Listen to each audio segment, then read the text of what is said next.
and networks, specifically for smart partnership type of inclusion to achieve this inclusivity. And of course, Deputy Prime Minister and everybody else made the point this morning that is the basis also of national vision, where we had new insights. Now the three-pronged approach that has evolved within the smart partnership context, this vision, but with quality, financial inclusion and technology.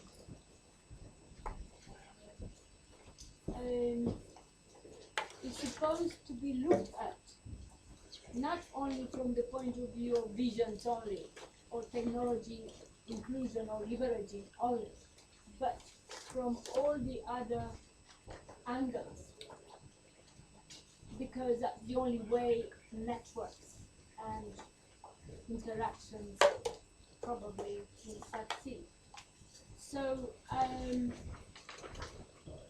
the idea of advice, which has been touched on this morning by the way of vision, foresight, but not only, will continue within the issue of technology inclusion, which is this afternoon. And there are 2 or 3 new insights that have been,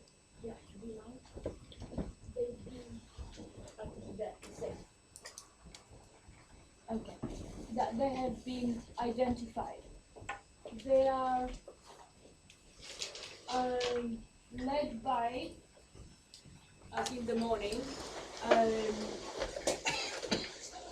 3 people, smart partners. So they are Kati Cunningham, Chris Katande, and Oma, in whatever order.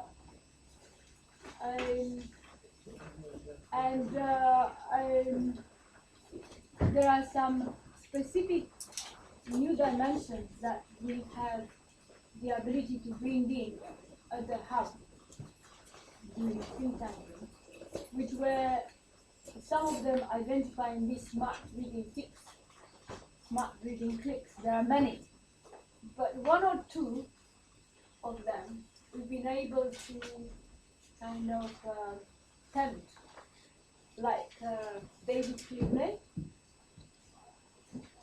has a completely new and unconventional, is not new otherwise, I'll try to say something about it, view about advice, science advice, networks and government. And then followed by 1 or 2 other already new dimensions, and then a completely new dimension within this technology inclusion, which is more technology and public security or social networks, or we don't know how to call it. So for that reason, we have Carl from Demos, who will try to sort of shape, to try to tell us how could one shape. I don't think they have an idea how to, but to shape thinking in relation to public security issues, if we call them that way. You forgive me, I'm calling that way. Yeah?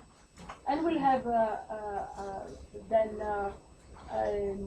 the insight on 3D printing or 3D making, or however we want to call it, at the end of it. So the reason why I said that, if you forgive me, the issue of advice is not new, is if you only take 1970s, 1980s, there was quite a seminal analysis of scientists in Whitehall. There are many others, by Phil Gummett, is one of our smart partners too. And this is something which was very much looked at and became in 1980s. And one of the things there is writing here about is 1980s. Our recent discussion to do with science advice relate very much to more open government. Now, the open government in 1980s was probably something of a similar nature that is being discussed nowadays, 2013. It's just in a different context. And the role of advisors on science technology or advisors' office within the institutions, again, are quite the same. Now, Omar, who had 22 years or so around the Prime Minister in Malaysia as a science advisor, could actually validate some of the things to do with networks, maybe even himself didn't quite realize some of the qualities of things, the way he'd done them within the system, which made him a most successful science advisor, currently fit for the current age. Yeah? So this is the issue. So between Chris, Kati, and Omar, you want to take forward? Maybe Kati, you want to start as a lady? Yeah. Well, thank you very much, and welcome back after lunch. Thanks to Chris, I spent most of my evening on safari last night, looking up all the tips he'd given me about where to read intelligent things about development. And I found one in particular that I want to share with you because it is actually, it'll take us into along a slightly different route to the one we've been discussing so far, and it'll introduce one or two maybe new concepts, or new concepts to the discussions that we normally have. And it's based on work which is going on in the Kennedy School of Government in Harvard. And there are two people there who've been working on using the indices of economic growth and development, using three of these, putting them together and then measuring development, measuring growth, and measuring other factors which appear to be contributing to this growth. Because at the moment, we do have a situation globally where the developed world is going ahead of the less developed. The gap is growing. And we really want to know why and what can be done about it. I won't go into their mathematics. I'm leaving that to Sarah and all the details, but I'll just try and talk about what their conclusions were and in what way they'd be useful to us. I mean, their conclusions are that growth in income reflects growth in complexity of the economy.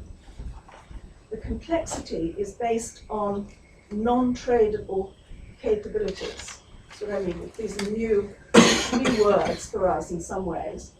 Non-tradable capabilities include, for example, property rights, institutional infrastructure, regulation, specific skills, and level of knowledge. And the diversity of these capabilities, the more of these capabilities you have, the more you can diversify your products. So in other words, you can broaden the base of your economy. You have more goods, different goods to trade. If you have that, you can also trade more effectively with other countries which also have diversity and a broad base.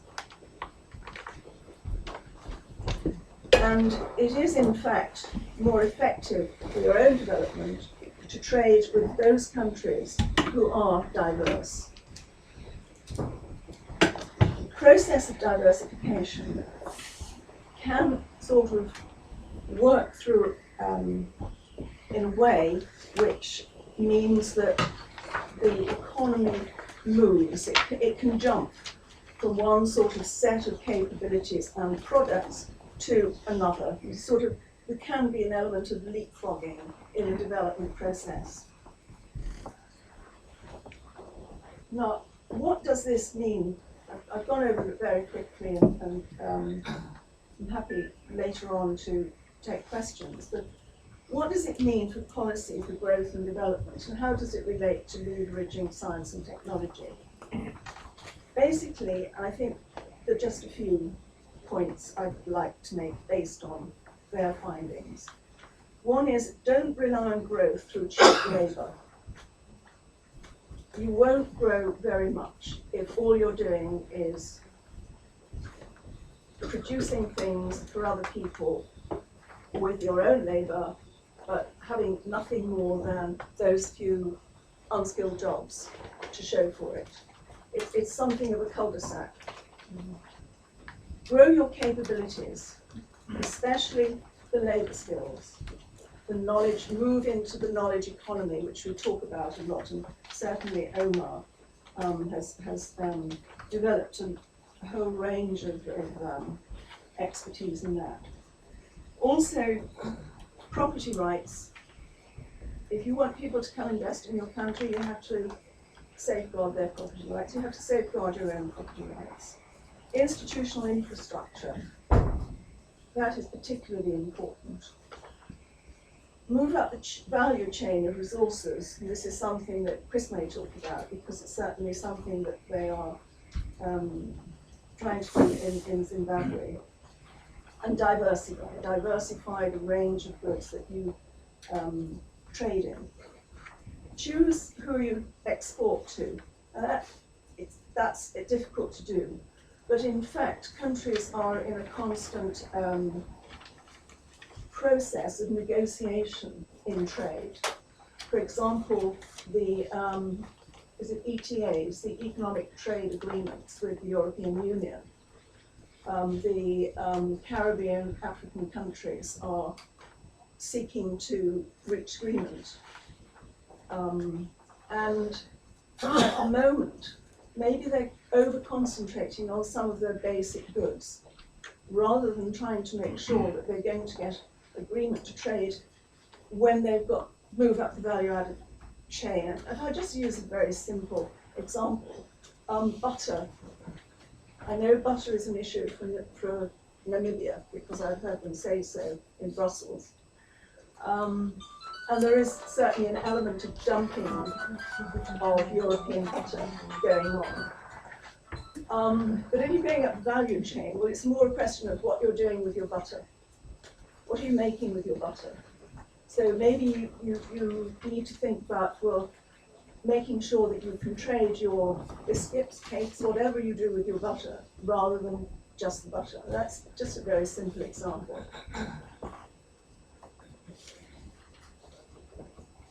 So clearly, in all of this, there is a science and technology element, and it's important. You can't diversify, you can't go up the value chain without an input from science and technology, without leveraging with science and technology. And it's essential to complexity, essential to diversification. And I think that I'd like now to hand over to either Chris or Omar. Thank you, Kathy. Good afternoon, everyone. Well, to carry on from what Kathy has said, let me remind you that we are talking about current and leveraging technology. We spent a lot of time in Darussalam this year talking about leveraging. Leveraging is actually simply saying utilizing science, technology, and innovation. But utilizing it for what? I think we have to bring it to context. And for me, it is, I've been, I think the theme in Tanzania was the same. It was about leveraging technology to achieve socio-economic transformation. We talked about that a little bit earlier. Now let's let's look at just the economic part of it. How do you leverage technology to achieve economic transformation? Now, this earlier today, Henry was talking about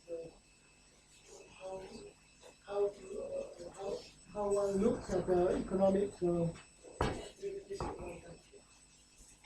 I would put it this way: you leverage technology in the economic sense to do four things. Number one, to look at your existing economic sector, which is the strong one.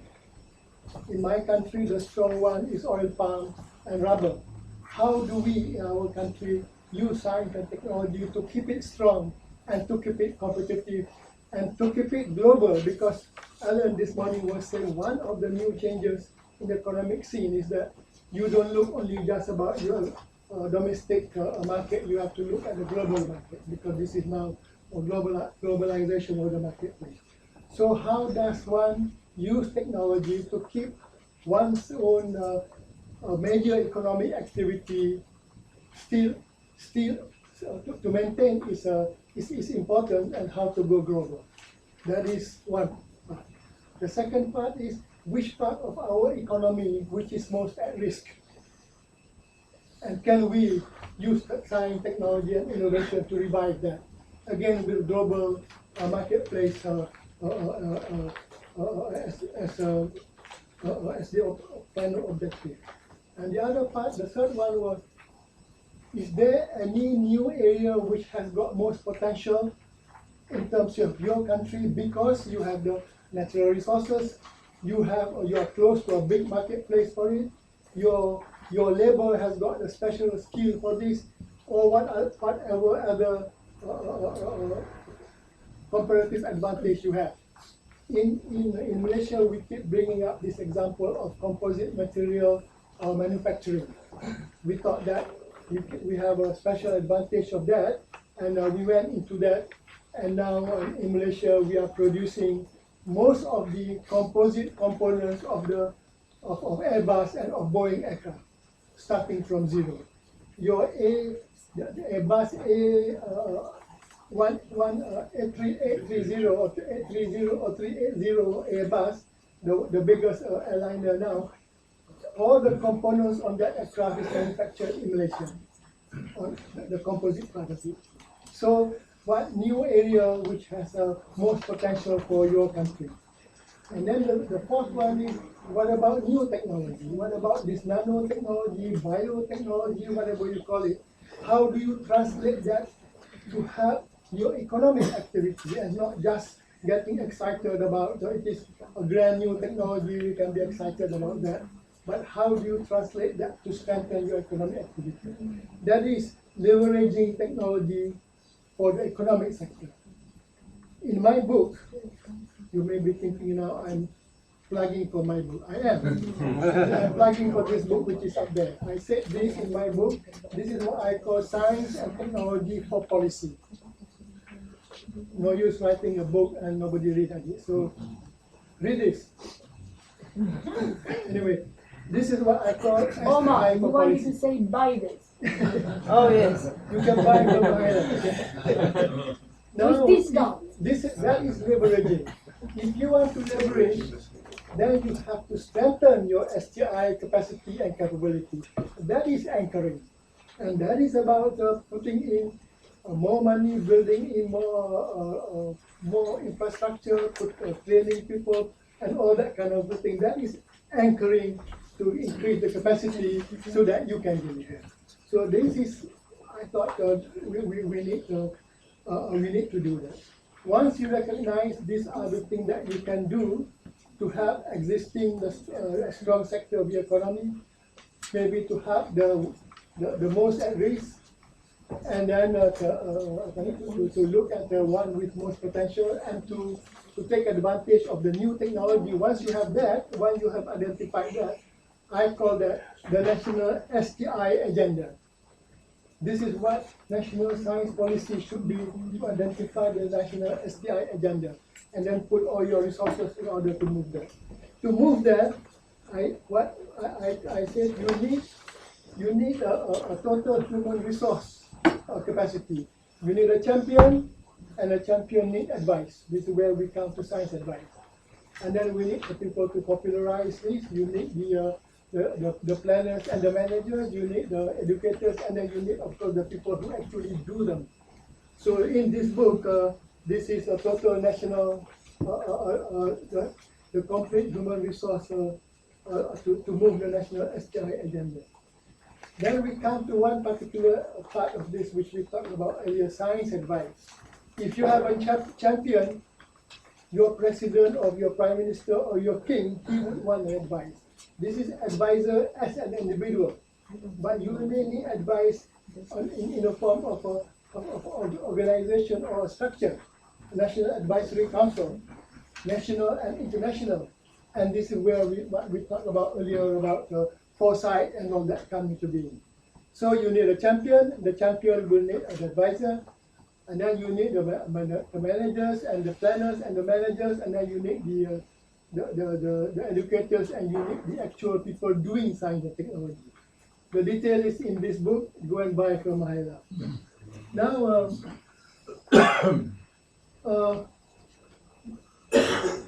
how much even in Malaysia at the moment?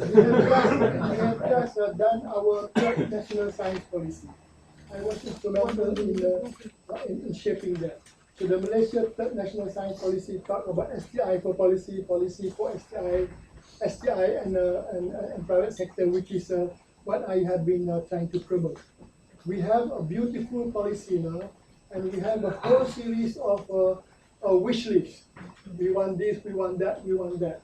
At the moment in Malaysia, I'm not sure that this wish list will actually be met, because there is a disconnect between science policy and the national development policy. If the science policy is not integrated into national development policy, you are not going to get your resource allocation.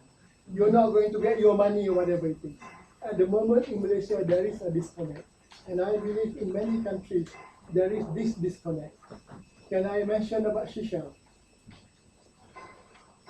Because I was recently in Paris reporting to UNESCO about what we are doing in terms of science policy training for UNESCO member countries. And the Honorable Permanent Representative of Seychelles was listening to my talk. He came to me and said, Dr. Omar, I have a beautiful science policy for Seychelles written in 2011. Can you look at it and comment? I have nothing to comment because it's a beautiful policy. The only comment was, how are you going to implement this beautiful policy? Because policy is only just a declaration of intent with a lot of wish lists. And that wish list, if it is not connected to the planning and the resource allocation in the country, is not going to happen. So an effective governance for science, technology, and innovation is very, very important. And anchoring and leveraging technology requires an efficient STI governance system in the country. It's not in Malaysia. I was telling my friend, the minister, having a Ministry of Science can be a disadvantage. Because whenever you talk about science and technology, they say this is ours. And yet science cuts across all the many ministries. So unless you bring that up the national level that cuts across all ministries, it's not going to move. So every time we bring up the idea about a governance for science that cut across all the ministries, the Ministry of Science says, no, I don't want that. And until today, we haven't got an official STI governance system in Malaysia, which is to my frustration. So I leave it there. Please, can you take over? Okay. Thank you very much, Dr. Omar. I will take up from where you left and hopefully lay the ground for David to come in. I just wanted to focus on two issues, really. The institutional framework, the institutions and the networks. I think in the morning, we heard how the core values of smart partnership unfolded over time and how this has led to quite some intense human interactions through networking, through sharing. These are the terms that were being used in the morning, and also through ensuring participation in various initiatives, particularly the national visioning process. And key to networking is the capacity and importance of bonding between the different smart partners. And that bonding over time, in terms of sharing the accumulated knowledge which is built within the network, and on the basis of the various linkages that arise from, on the one hand, the various activities and events related to the dialoguing process, and then on the other, the thought processes and the impacts. That creates the kind of network that I believe is a basis for putting together sustainable institutions which can be used for the application of technologies and sciences in the various national, regional, or even at a global level. And in terms of the networks, I just wanted us to focus perhaps at a national level on the strategic location of institutions that should propel the application, or conveying the application of science and technology to developing specific sectors within the economy. In that strategic location, I think Dr. Omar just mentioned that there's always this issue of location, of issues related to science and technology. Should they be under a ministry? Should they be under a department? Or should they be independently located but strategically positioned to benefit from the centers of power, be they the Prime Minister's office or the President's office? I think that is quite key, because it also has a relationship in terms of capacity or ability to access resources for research and development.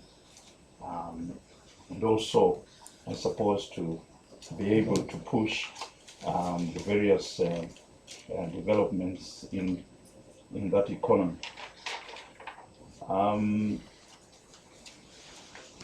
I believe that the discussion that we had this morning, there is just one item that I wanted to pick up from the discussion. I think it was Alan who talked of his return from Latin America and what he saw in terms of the linkages between Latin American countries, African countries, and that there is so much that has happened in the last 20 to 30 years in terms of scientific, technological, and other globalization development, which has seen an impact, a major impact in terms of the dynamics of the development process. And I think perhaps as we discuss, we need to look at that specific impact of the developments in the scientific and technological areas, the ICTs areas, particularly in relation to the issues of financial inclusion. I was just discussing with a colleague the example that we had in Zimbabwe, where Econet, which is one of the, well, it's a big telecoms company.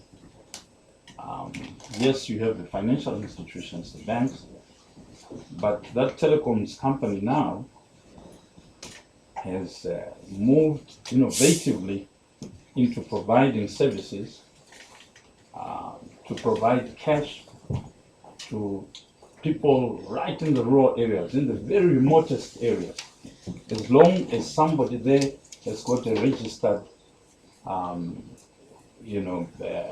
Apple Cash number.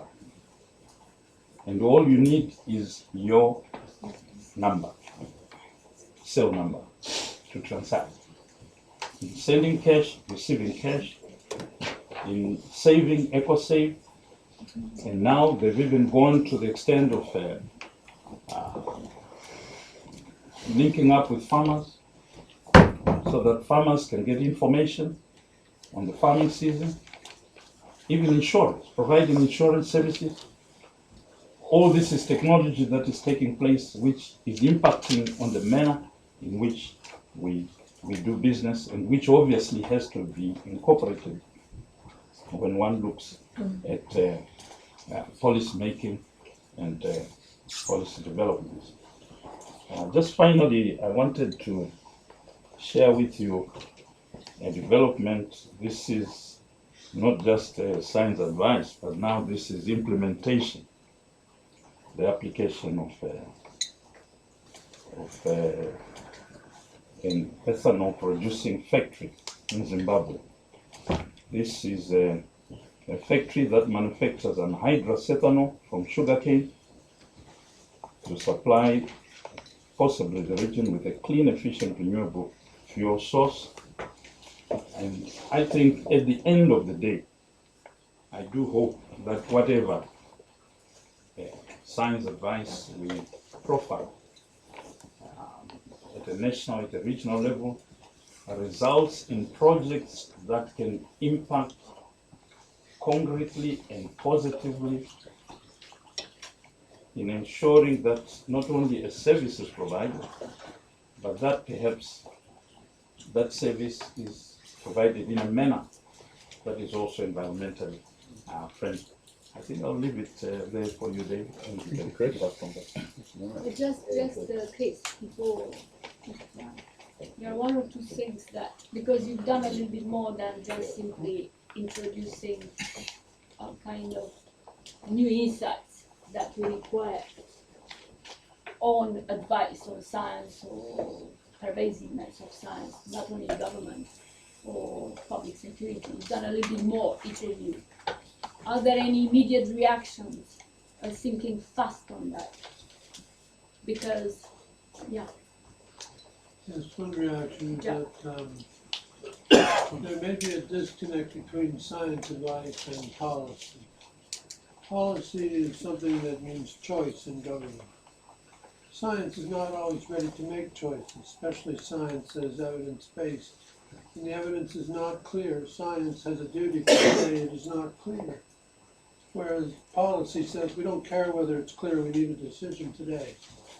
And this is the difficulty that I've been involved in personally in terms of some questions of, are we ready to do this policy for climate change or not?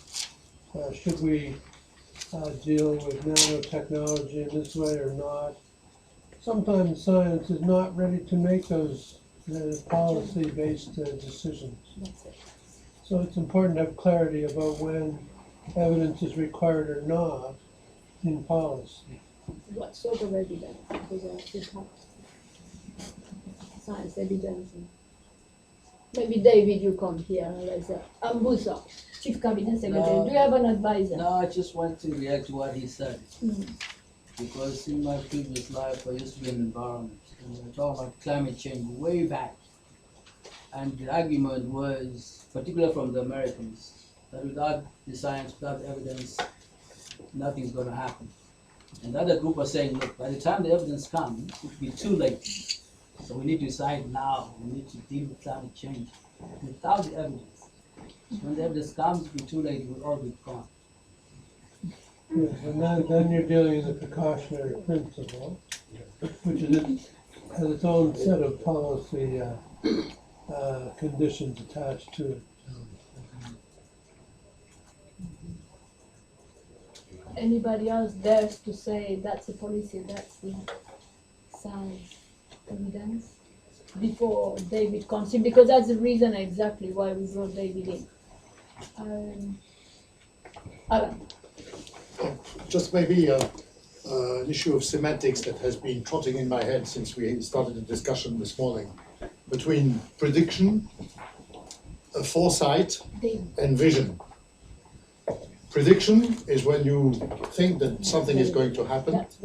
You know the story of Cassandra. Cassandra was the beautiful daughter of the king of Troy, and Apollo, the beautiful god, fell in love with her.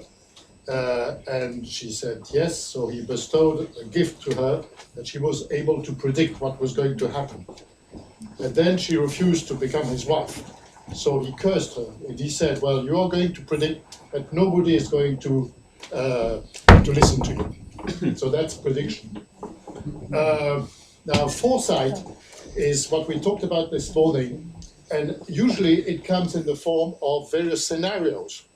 And usually that's how you go about constructing your vision, is first you consider the scenarios, the SWOT analysis and the various possibilities and so on.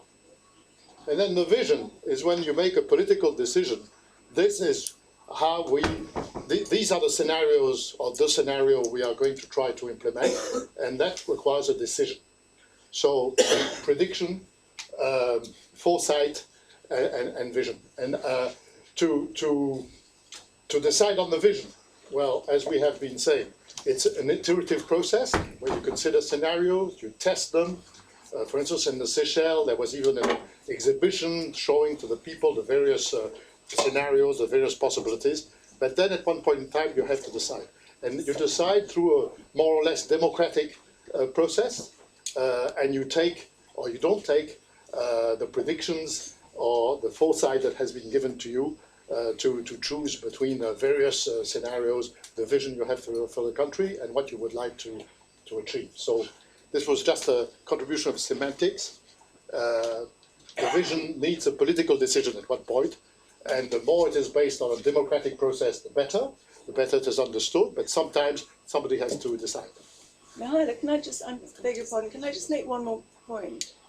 The point I want to make is that don't assume it's all about government. It's not. It's also about the private sector, and it's also about the market. Exactly. And you need an awareness of that, because it won't work if you just try and control it all.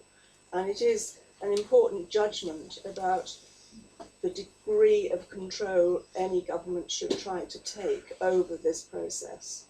It's just a sort of word of warning, if you like. Deputy Prime Minister, we're discussing about a number of issues of our life.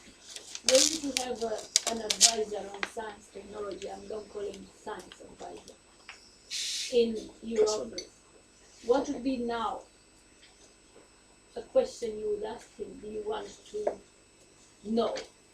Not about how he does his advice, but what would be that urgent issue on which you need to take a policy together with colleagues and president and others? Please, just see if he can answer how you could do it. Yeah, I think maybe I have to listen to him first. No.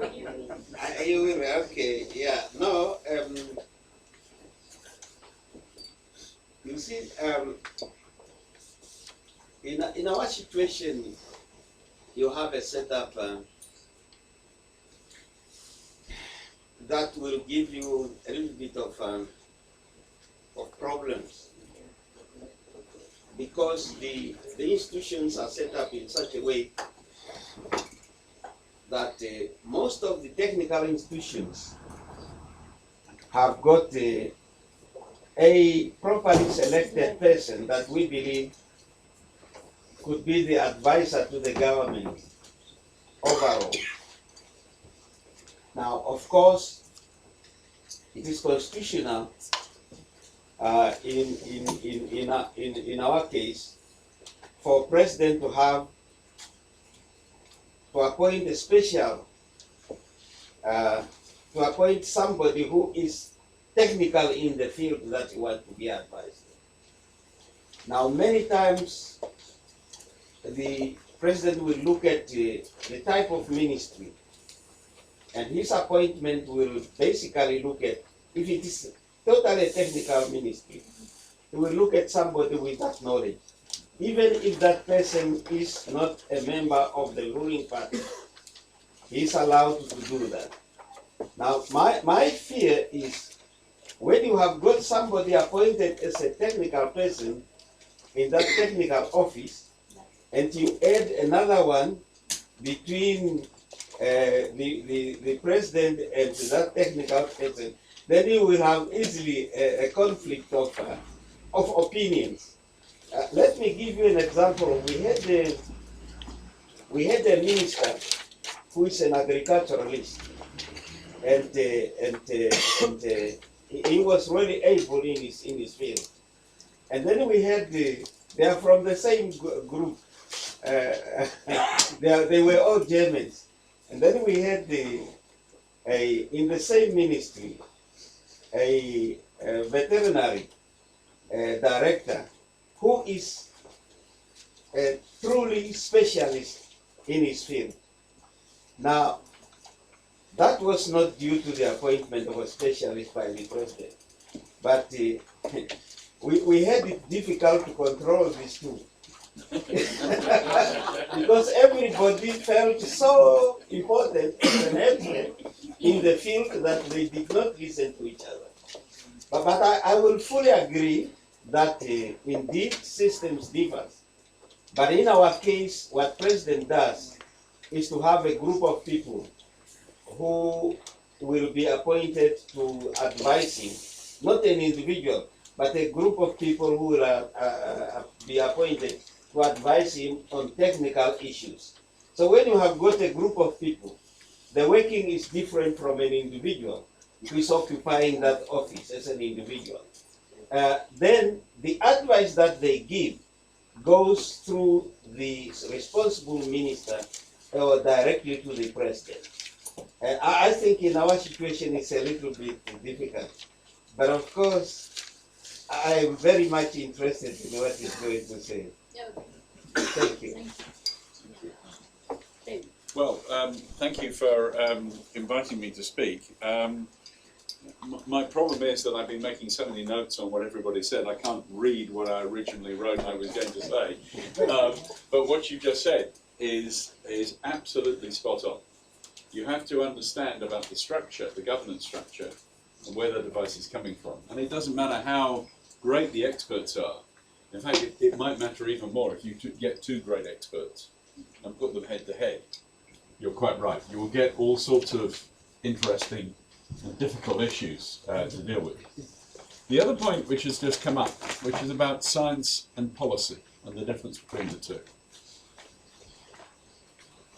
Science is the servant of policy, and I say that as a scientist and an engineer. It is because you have to take decisions. I can't remember who the speaker was who was talking about climate change, and yes, you said. That's right. Talking about having to take a decision, right? I couldn't agree more. Although I am, as I say, scientist and engineer, right, all the way down to inner parts of my body. You know, I absolutely believe in evidence. I believe evidence is really important for taking informed decisions. But that is not the same as being a politician or a policymaker. Because a politician or a policymaker has to take decisions and has to look at what might be conflicting advice, especially if you have two eminent experts, and you cannot afford the worst thing to do is to not to take a decision. Okay. So we recognise that science and policy, in that sense, have a very strange relationship. One of the things that you might get told, or that people might say, is of course what you should do is somehow have somebody with expertise, science advice, and somehow that gets the policymakers nod, and then all will be well, and it turns then into good policy.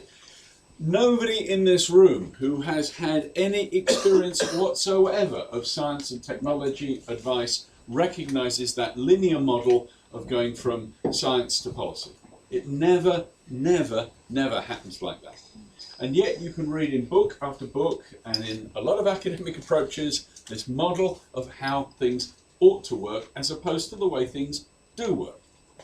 So how do things work as opposed to how we would like them to work? Because it's better to start with human beings and how they operate and then build up from there.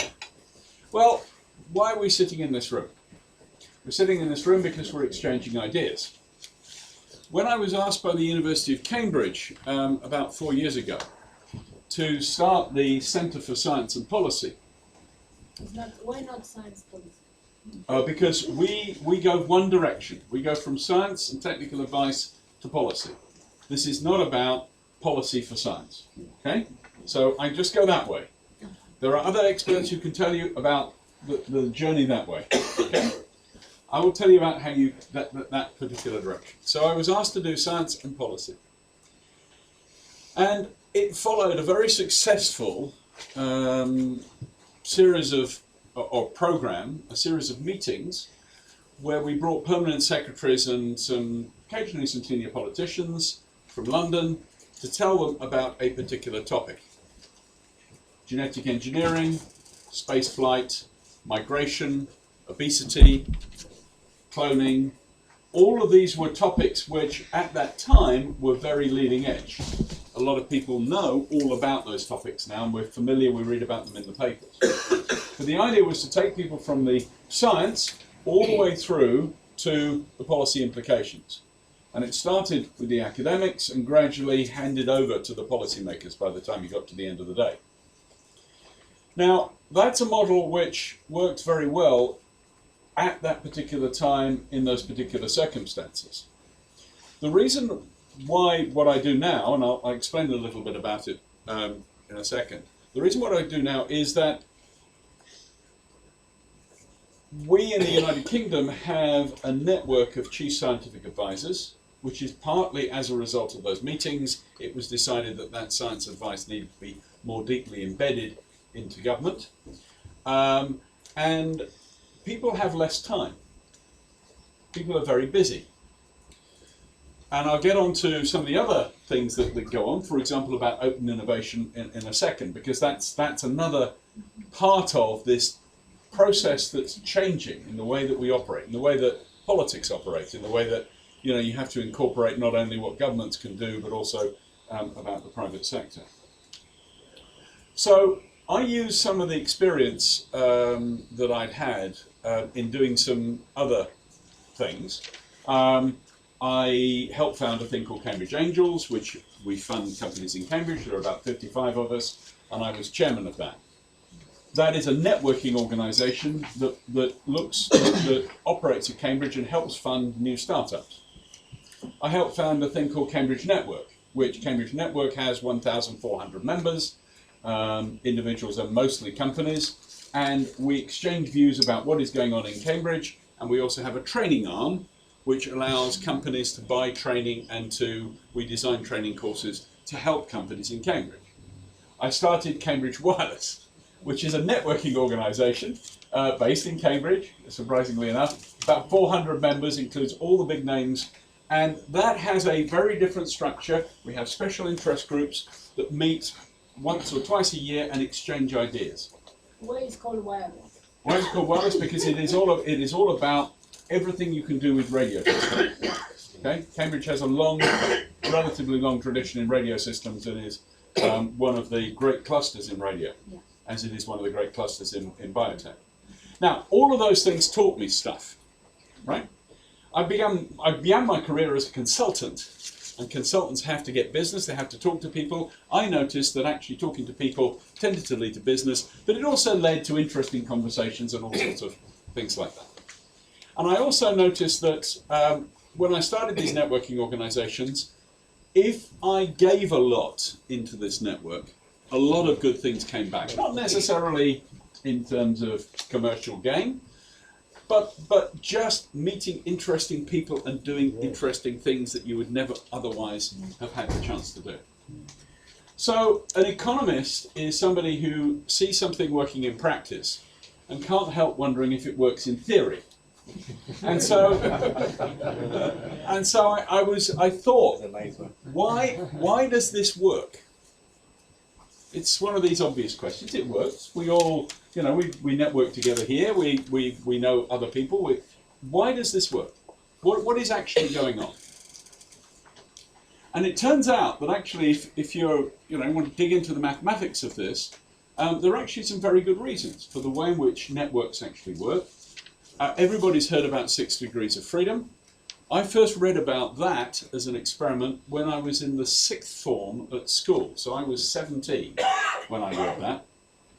So that is a long time ago.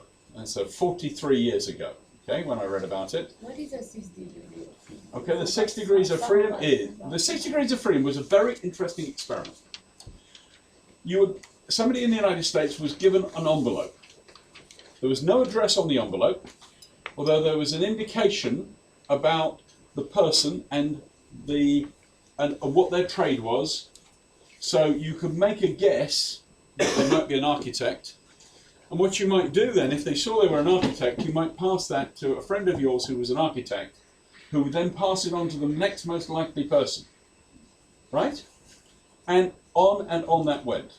The average number of hops between the population of the United States, which at that time was 230 million people, not 300 million people, 230 million people, the average number of hops to get from the origin to the destination was 6. That's all it took. And that was, now in network theory, this is a directed search, but you don't know the shape of the whole network, you don't know who's in the network, you don't know how they're all connected, but you just try to go from node to node until you have found the target. Okay? That's what 6 degrees of freedom is originally about. It's slightly different these days when people talk about it, but everybody is connected. I guarantee that I am no more than probably 3 hops away from every single person in this room, including all the people that I've never met. Yeah, we discovered that. We discovered that. We have people in common, right? And hadn't met Mihaela before. We have people in common. I guarantee there is nobody. Given that I'm standing in this room, I pretty well know that there's probably no more than 2 people between me and everybody in this room. I know somebody who knows somebody who knows you. That's what I know. Okay. We all know Mihaela, so actually it's only one. Now this is an important point, because Mihaela is a supernode, right? Mihaela is very well connected. If you want to do something, and you wanted to do something in this topic area, where would you go to? Well, I would go to Mihaela. That's natural, isn't it? Because she knows everybody. She can put you in touch with everybody. She can get things done. Okay?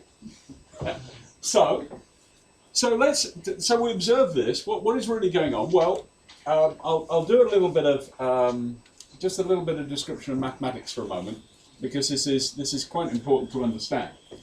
That what you find is there are some people, a few. If you took everybody you knew and you drew a graph of this person knows the most people, this is the second most, third most, fourth most, fifth most, you would have a nice little straight line as it happens, in the ratio between one person knows 30% more than the next person, and that applies all the way down. At the top end, there are people who know thousands of people. If you get to them, you can get to everybody else in the network. Now let's go back to science advice, because this is a really important issue for how do you get science advice spreading into government. Well, the answer is not to get somebody who is an absolute expert in their field who has no friends. On two counts. One, they probably have no friends because they're a bit difficult to deal with. And the second one, and more important, is that they don't act as a gatekeeper to all the other advice that you actually need. If you look at the problem that the UK had at the time when we had the BSE crisis, that is the mad cow disease problem. The issue at that point was not that we didn't have available the scientific advice about what to do. It was simply that the people who were giving that advice were closed up and were not well connected to give a broad spectrum and a broad reach. Okay?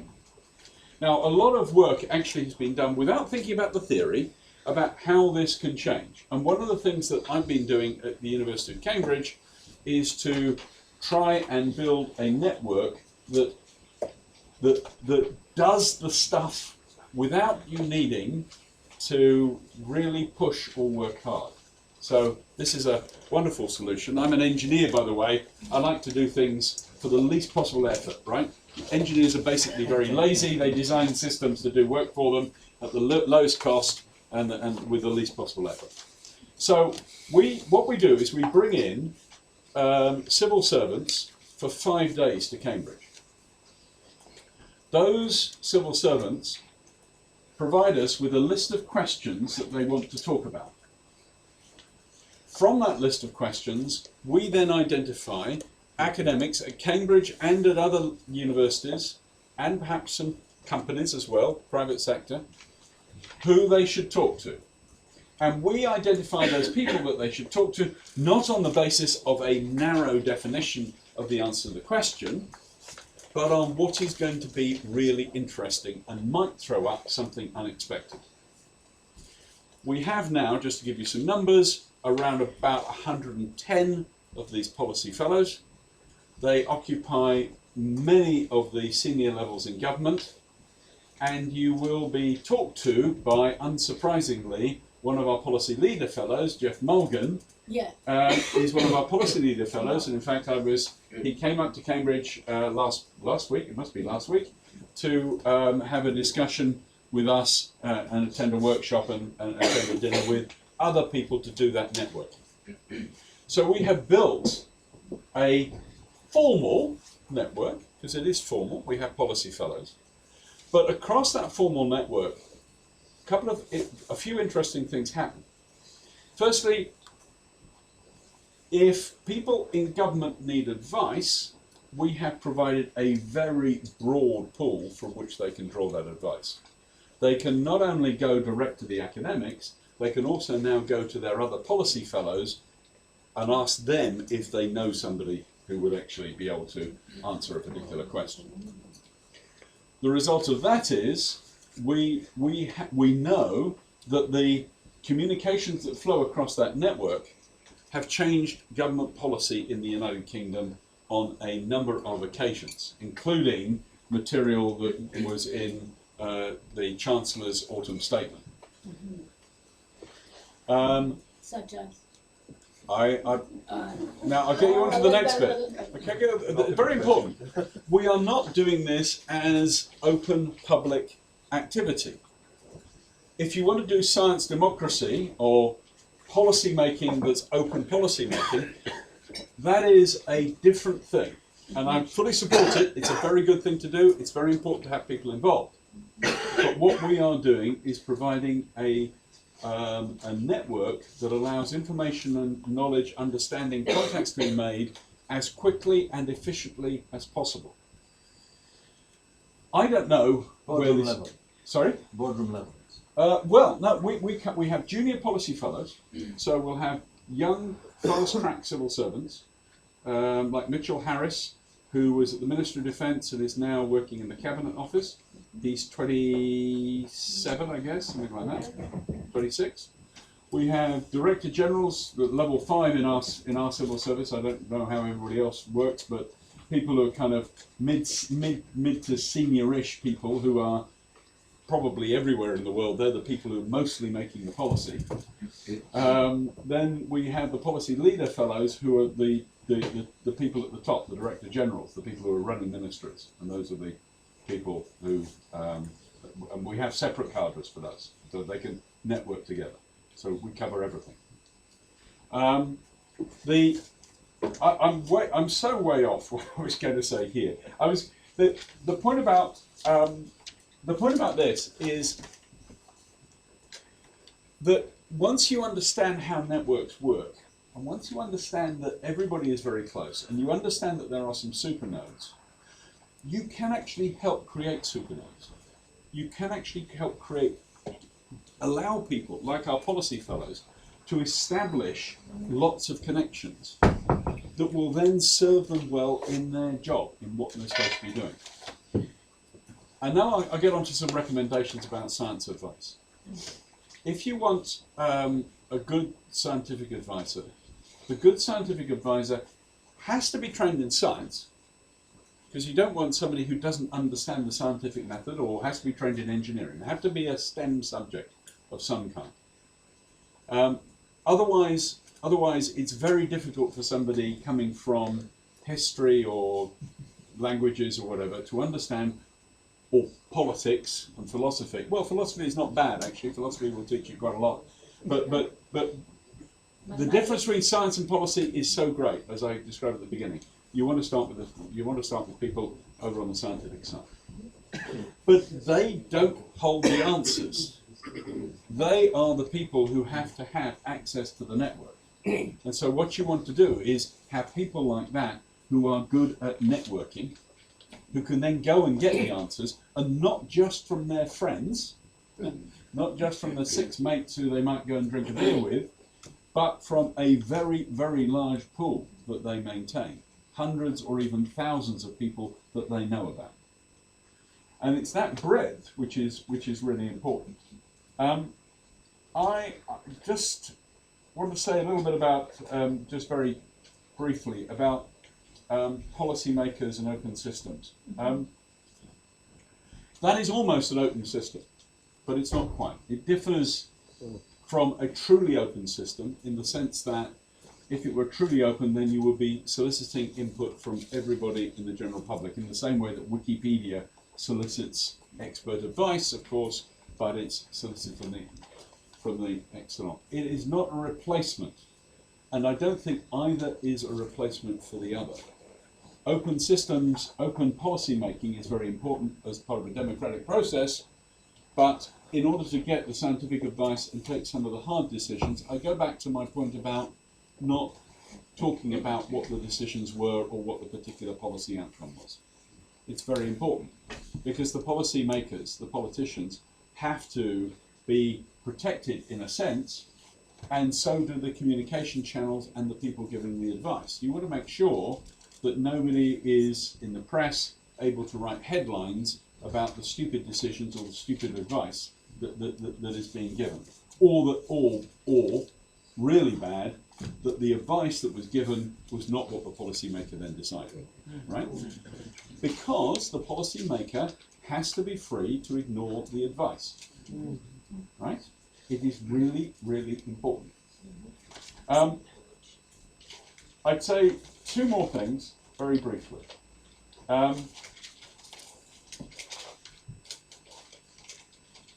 Serendipity, my favourite word. I was going to say in the English language, but of course serendipity isn't really English, it comes from Sri Lanka. And it's about trying hard to do things and good things happen. And that's what networking is about. And networking really works when you put more in, as I said right at the beginning. With the technology that we've got, the fact that I can carry around in my iPhone, all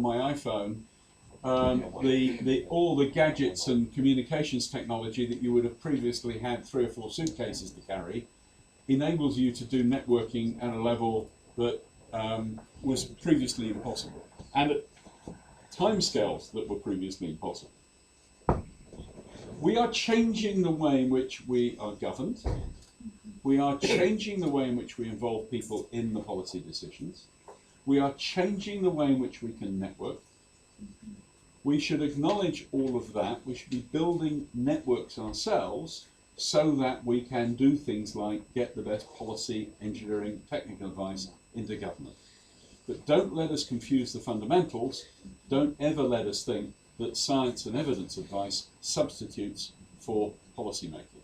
Those 2 things are different. Thank you very much. There is one very immediate thing that you probably did behind the scene was to welcome the new chief science. What is he called? New Chief Scientific Advisor. Fine. Katy probably knows about it, about that sort of thing too. There was in April, 14th of April, Yep. there was a change of the new government scientific advisor in this country. And something which was quite extraordinary was that there was one day which prepared him, to listen to a number of these things, including the issue of networks and all the rest of it. Why did you do that? There were about 6 months or 4 months in advance preparations for him to listen, and then the other day he chose Cambridge to come and talk about the IPCC report and Britain. So he's attracted to your network, or you attract him? Which one? Well, okay. I'll wind the clock back a little bit. We had the previous scientific advisor, chief scientific advisor, up to Cambridge, and he'd not really heard of the Centre for Science and Policy because we were quite new. But in his speech he said, I asked my staff about the Centre for Science and Policy, and I found that 3 of them were already policy fellows of the Centre for Science and Policy. Okay. So we had already established within the scientific advisory community a real presence. It happens, I don't think this has anything to do with it, but on the 6 degrees of separation, it happens that Mark Walport, who's the chief scientific advisor, is a very good friend of mine because they both live in Putney. But that's just part of how small a world this is. The real reason I think for doing this was that we had our annual conference at the right time. It's always good to have a coincidence like that. And we had as Mark Walport's chief of staff, somebody who was also somebody that I had worked with on foresight programs before, and therefore we were able to go to her and to say to her, we're doing this annual report, we would like to do something really significant. I mean, there are some very interesting essays in there, and I'd recommend Jeff Mulgan's one, for example, right at the beginning, about how scientific advice gets put into government and how perhaps it should be and what the issues might be. And it was really quite obvious, I think, to the incoming chief scientific advisor at that point that this conference was a good platform for him to make his first speech. And if you want to see, there's a video on YouTube of me interviewing Mark about precisely all of that. But so the reasons for it, let me just try and summarize. The reasons for this are because we had established a network which was already working, communicating about scientific advice. And Mark Walport, who comes from a business background as head of the Wellcome Trust, as a chief executive, understood the power of networks and was very happy then to reinforce it. Thank you.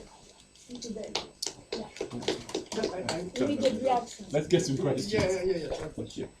So what you're saying, it's as if you have a situation where you have scientists and science advisors on one hand, and policymakers on the other hand. Well, this is now a democratic system where the policymakers are being elected. But now, what about having policymakers? Network. No, policymakers who are themselves scientists. For example, I understand from what some friends tell me in China, many of the ministers are scientists themselves, which is why they do things. They are not lawyers who will discuss about the meaning of one word, but they are action oriented. They are builders. They are engineers. They are, by the way, they are engineers, not scientists. There's a big distinction. No. The training, the mind, the background. You're quite right. You're quite right. You have to be scientifically minded to be an engineer. There's always this question of cause and effect. You have to have it at the back of your mind, and then you expect results.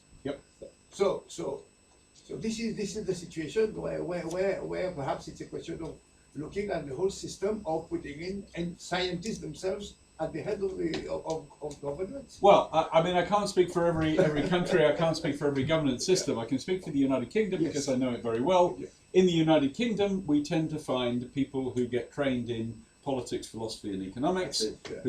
who then have a career in politics. They don't necessarily touch business. There are only 6 scientists or fewer than that in the whole of the House of Commons.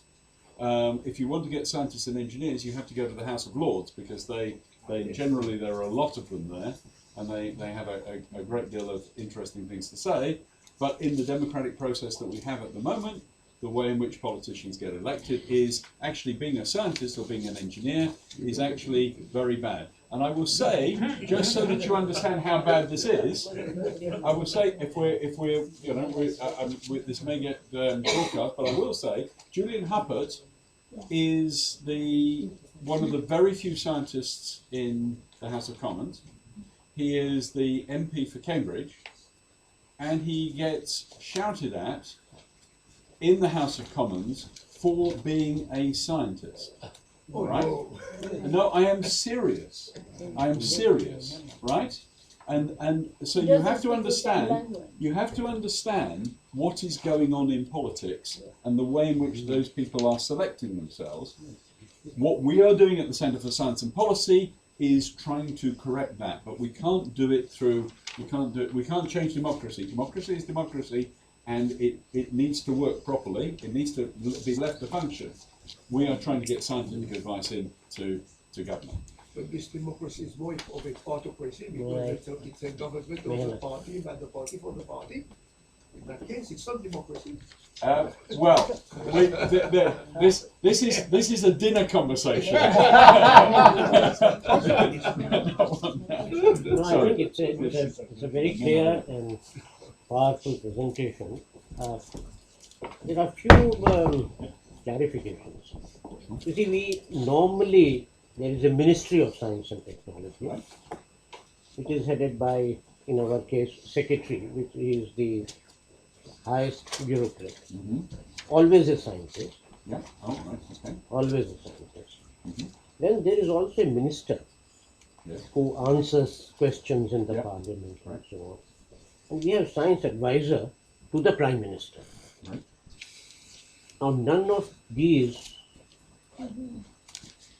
are networked amongst themselves. Each one has its own network. And in your scenario, do the other entities exist or they don't? Well, or if so, how is that related to the advice your network gives? Right, very good, excellent question. So, if you have a Ministry of Science and Technology, and ours is in part in BIS, the Business, Industry and Skills, and David Willits is the minister who looks after that. That mostly is policy towards science. How much are we spending on science? How much are we spending on engineering and training and those kinds of things, which is industry and skills. That's not my. I mean, of course, I would like more spent on that, but that's not what we're doing. Correct. We are doing it the other way around.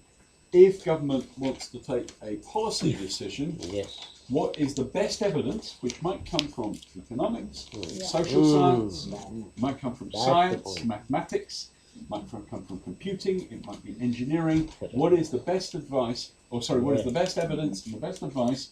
And then, because you are the democratically elected politician, you have the final say, right?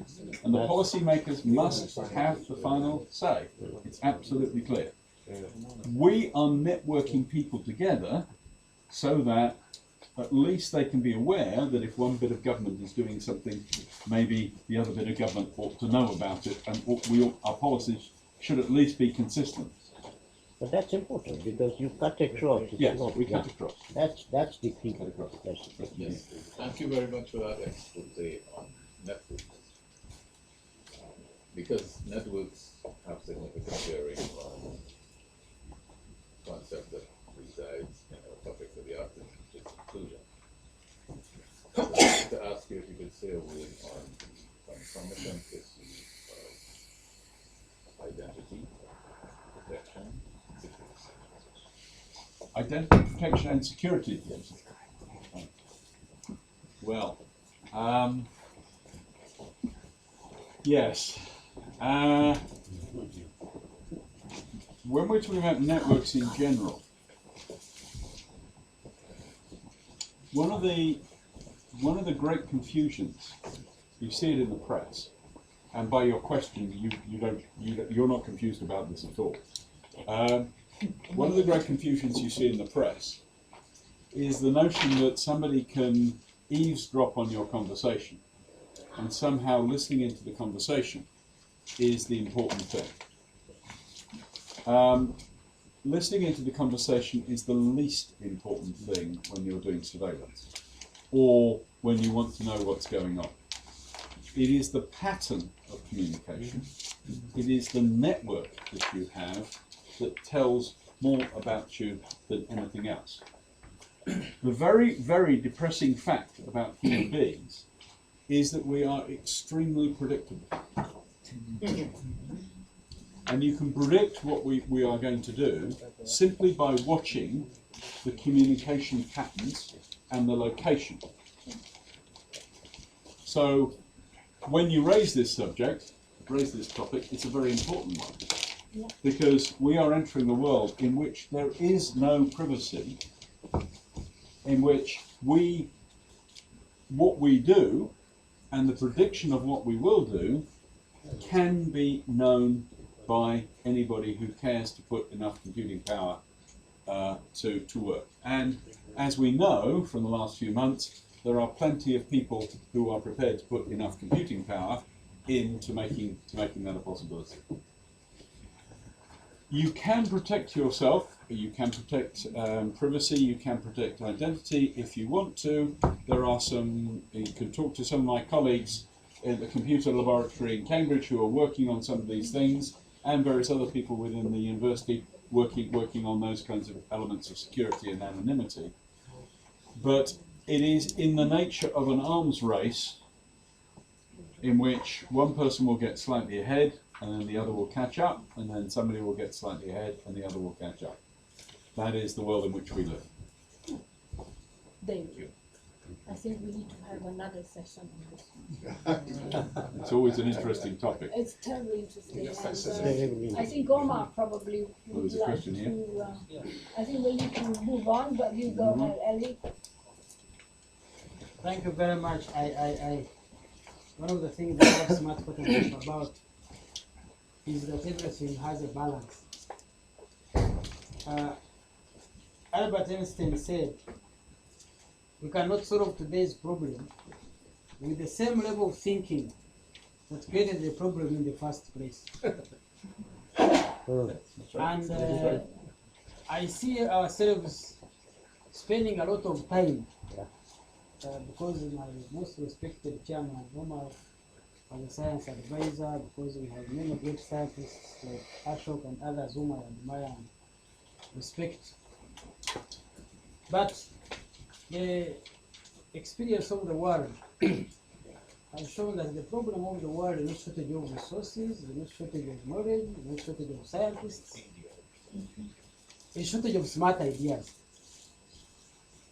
And a few examples of countries which progressed, when you look at who are responsible, you find few scientists. The question of networks which we have brought is very relevant, especially in our times.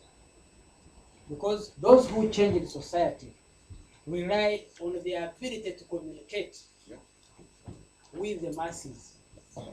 That's always the linking factor. How are you able to communicate with the masses? As we speak these days, the best communicators are musicians, whether you like it or not. We have a song, one of our musicians has a statement. He sings that these days things of the world are funny. That he sings his song, it reaches the highest places in big cars and in big houses, and it leaves him where he is. Because his song, once it's put on the radio, it reaches all the high places, and for him he remains a poor person. Now, when we say, and most of the scientists spend most of their time in labs researching. And as you said, when you come to politicians, the style in which they communicate is determined by the level of research and its limitations. And I have always said that with all due respect, professors who are those who know so much about so little. With a friend of mine doing a PhD in the rare amino acids in the brain of a tick. And he's going to spend 5 years in Australia in the lab, in the brain of a tick and rare amino acids. In the brain of a tick. What I wanted is the science advisor. How much has he played? How much has the science advisor played in bringing, we want examples in the world, in bringing real transformations? Because I don't know whether Bill Gates is a scientist. I don't think he is. I don't know whether Churchill was a scientist. I don't know whether General Park of South Korea, who did not, when they were to do a bridge, did not have to look for an engineer. We look for a good person, said, ensure, supervise that bridge, and it is done well. If it is not done well, fire and score. And as a result, yes, as a result, he changed that country. What I wanted us to emphasize on, while we listen to the importance of networks, is how can we smartly use it? We avoiding the biases of classrooms. I always tell you, I started an association of the gray-haired and bald-headed. When they came together, what we found out was much of the knowledge was not in those who were highly educated, but much of the knowledge was the experiences, the practical experiences of life from the old people. Yeah. When they shared their real life, the young and dynamic came up and said, we also want to be part of it. So I would like to hear how, away from the scientific advice and from science, because I always ask, is it the science of art or the art of science? Is an artist a scientist? Is a scientist an artist? Because once we don't create that balance, we can have biases of a classroom that will continue to make us think away than involve and include everybody.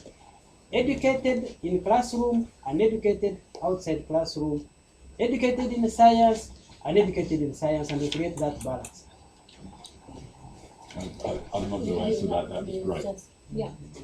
Well, I was reading the other day on romantic partnerships and the dispersion of social ties. I did put a network analysis of relationship. And they say the way you measure networks is embeddedness and dispersion. So I don't know where we leave it here for the This moment. is, if anybody is interested, this paper is part of the required reading for the Coursera course. Everybody heard about Coursera?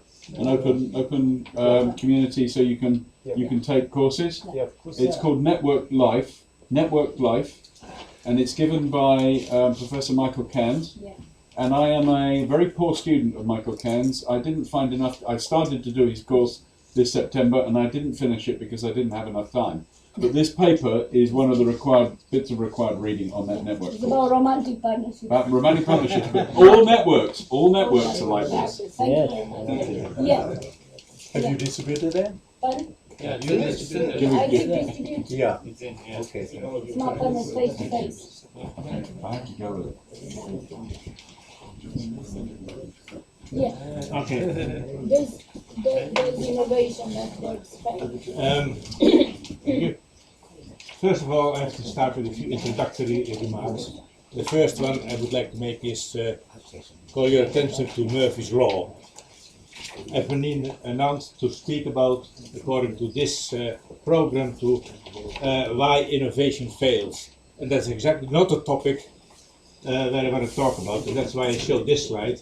It should be why innovations fail. Yeah, the whole story I'm told that is Seem to fail. 9 out of 10 innovations fail for a variety of reasons that I'll talk about. But the one that succeeds makes it all correct, makes it all work. That's why innovation is a good thing, although 9 out of 10 fail. So the title is very important. This Murphy's Law and I come back to that later, is present here. Yeah, it is about why innovations do not always succeed, why they rather fail. So, this thing, my first comment. The second one is, you might be a bit disappointed about the story I'm going to tell. I wrote a book about this topic, and it's there next to Omar's book about policy. And people who've read it say, well, it's very interesting, very good stuff. But when they talk about innovation, I want to be inspired by the success.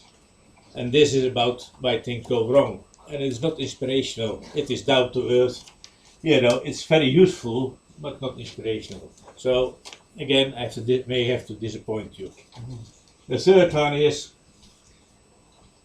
if I want to explain why innovations tend to fail, I have to start with the boring part, talk about what is innovation, because you have to understand innovation, and there is a lot of misunderstanding about innovation before I can explain that. And that's why when I first say, what is innovation? And it's a four-step definition, because it's a four-step process. Innovation is, what I say, is turning a good idea, a creative idea, or an invention into an insightful concept, product concept. And the product I usually very generically, it can be a process, and a software thing, a reorganization, yeah, a variety of things, but generic word product is used here. And I think I used the word insightful in my book, but in this smart environment, I think the word smart should have been used. It's used to make a good idea into a smart concept. And that concept you have to bring to the market, preferably successfully, and usually build a business out of it. So that's the four-step process. A good idea is not good enough. That's why you say, what is a smart concept? Yeah? And that you have two things. It has to create value for customers, so that people are going to use it, because that's the whole idea. There's a difference between an invention and innovation. An invention is some knowledge, and innovation is used by people in a variety of circumstances. And the second one is, you can deliver it, yeah, because you have to require capabilities, the finances, and the markets. Yeah, it's more than just a good idea. To give you an example or two examples, and I've used one when I talked at the University of Delhi, and maybe, as you can say, comment on it. I used the example in Delhi. I think it's a very good idea when somebody proposes, let's make Delhi dust free, because it's very dusty there. And so, yeah, you can say that's a very good idea, you know, because 10 million people or thereabouts will benefit from it, then it's a bit less dusty. But, you know, can it be delivered? No. You know, so it's not very insightful. It's not a concept you can bring to the market. Good idea, but, you know, the other way around this, and maybe people who live in hotter climate than the Netherlands I come from, is an invention about 150 years ago. Somebody, before the air conditioning time, somebody invented a chair, a rotating chair, that if you rotated the chair, you know, it blew cold air into your face. You know, and it could be delivered. He made it. You know, you can make it. But does it create value? Well, apparently it didn't have many customers. It is now in the Institute of Forgotten Innovation. You know, but again, you know, and that I'll come back to the example. You know, it has to be attractive for customers. The third point I would like to make here, innovation is about a structured process. It needs management. And lots of innovations with good ideas, insightful ideas, smart ideas, don't make it because it's managed properly and gone through the stages from concept to market. And I call it management with momentum, because you have to push this idea, this concept forward to the market. You know, and many good ideas, say in the research arena, circle around, getting better and better, more and more refined, but never go to the market. That's why I call it innovation needs management with momentum. Now, I show you the next slide, and I won't talk about it, but it's just because you can see it in the book if you read it. That's why I say this is enough to show you it's a destructive process, yeah, that needs management to push it forward to the end. So why do innovation fail? I first give it sort of 3 generic reasons. You know, that are more cultural or whatever. And the first one you have to know. Sorry? The chairman can't read your slides. No, but he knows it. We are closing our eye about him using slides. I'll tell you later why. You did allow me. I needed the first slide to show that the title was wrong. Yeah? You don't need these slides. No, that's a problem. That's And by the this, basically, as I said already, the chances of success are low. Yeah. For radical innovation, new concepts, 1 out of 10 or maybe often less, make it to the market. Because, and that's basically there are 3 hurdles to make. Yeah. First of all, the idea has to work. Yeah, the product you are making has to work. The technology has to work. The second one is you have to find customers for it. That's another hurdle, and you need the finances to make the whole process. Now, if you give all these, may start, all these 3 hurdles, you have 50% chance of success. Yeah, then already it's 1 out of 8 that will make it. Now, if you then add Murphy's Law that something will go wrong, yeah, 1 out of 10 is a good score. I have a question. Is there a role for public innovation in your scheme? What do you mean? Well, there's no market per se, there's no product, there's a process innovation or something is widely adopted in culture or public life. Can that be innovation? Not specifically, although it applies, but it has to.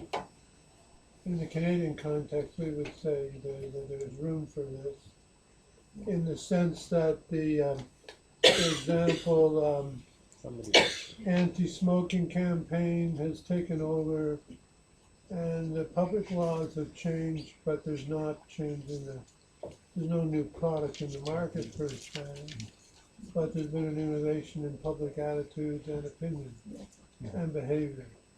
Similarly, against drunk driving or vaccine development, things where there's no traditional market. Yeah, in that sense, it does apply. Because if you look at these sort of no smoking campaigns that you have, all sort of campaigns from the government these days about living healthy, not doing this and not doing that, I think 1 out of 10 is a good score that makes an impact. Most of them come and go and don't change. So in that sense, the learnings of sort of the product-oriented innovation I'm talking about apply equally well I to it. certainly agree that it has to be applied. Yeah. David has Just one point that if we're talking about public innovation or innovation by government, one of the major ways that government can help innovate is by buying products from people who are innovative. In pretty well all my companies that I've had that have been successful, without exception, and all the Cambridge Angels, if you talk to everybody that I work with, if the government has bought services or products early in the life cycle, those companies go on to be successful. And the reason is that investment by itself is not enough. It's precisely what you're talking about the need to actually have something that is useful. But of course, if you have an innovation, you don't really know whether it's useful until it hits the market. And if the government is willing to buy stuff from you, you have a much better chance of succeeding. And your other magic ingredient, which was down the bottom of the slide, is the willingness to listen. And if you're willing to listen, then you have a chance of making a success of the company and a success of the innovation. Yeah, you're absolutely right. Yeah, if the government helps you as sort of a lounge, which is why for one of my companies, pretty well 60% of everything we sell goes to the United States, and hardly anything we sell comes to the United Kingdom, I'm afraid. No, you're absolutely right. A launching customer or government helps you along the learning curve is critical. The second point why innovations often fail is that the entrepreneur who starts is the innovator doesn't understand the process. That he doesn't prepare himself enough. He starts too fast before first thinking the whole thing through. He has an idea and starts doing it before working out the concept. Probably doesn't understand how to get it financed, doesn't know how to get it to the market. That sort of reasons. And the third one is just mentioned. Innovators tend to be very stubborn.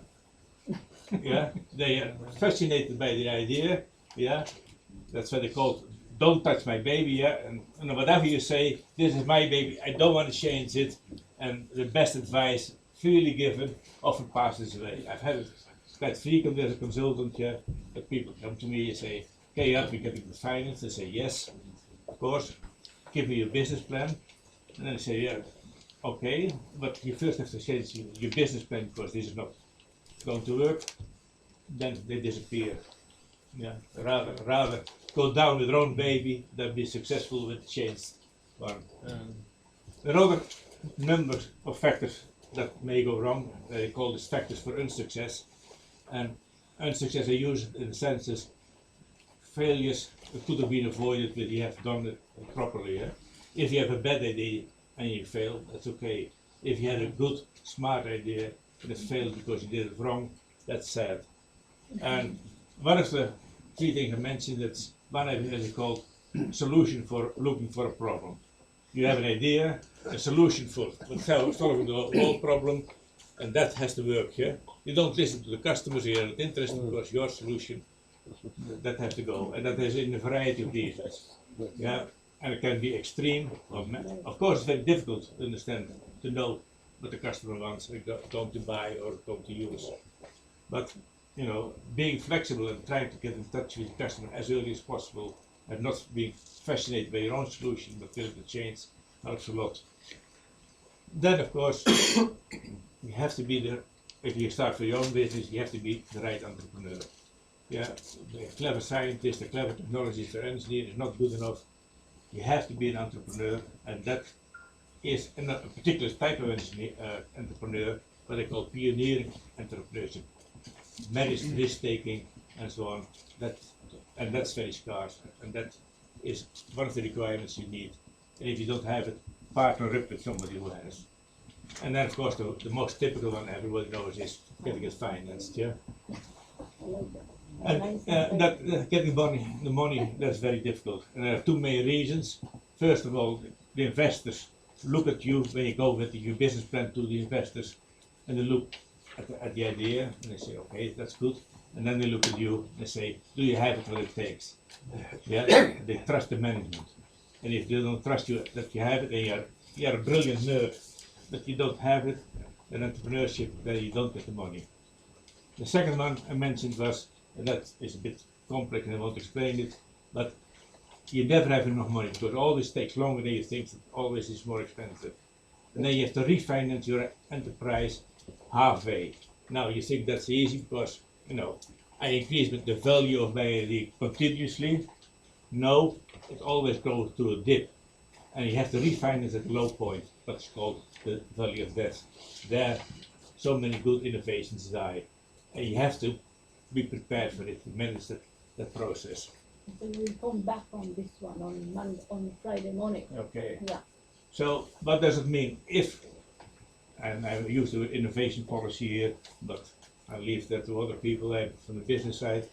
But there are a few things that are very important if you want to stimulate innovation in a country. And the first one is since so many innovations are going to fail, if a country has a blame culture, like in Europe and in the Netherlands particularly have it, you fail and you're sentenced for life, you're no good.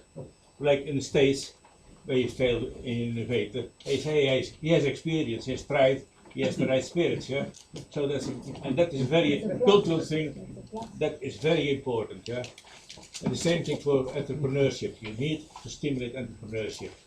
And when I was young, the big thing was the advice many parents gave to it: try to become a governmental employee. Secure for life, Entrepreneurs, risky, don't do it. Innovation will starve, And then, of course, the things that provide risk capital, yeah, instruments, facilities that people can get risk capital, but have linked that to advisory services. You don't give it just, blindly.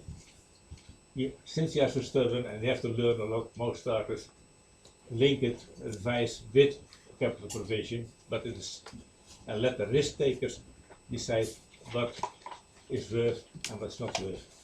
Okay. Thank you, Jan. We'll come back, as I said, for questions and other things, probably Friday and also probably later. But if you were to be not a science advisor's office, or you were Michelle, head of technology, if you haven't looked actually at the profiles, smart partners profiles, probably even if you didn't look, you would realize that he spoke different language. Within Shell as different from within a government, head of innovation and technology. But thank you, Jan. Okay. But were you not to be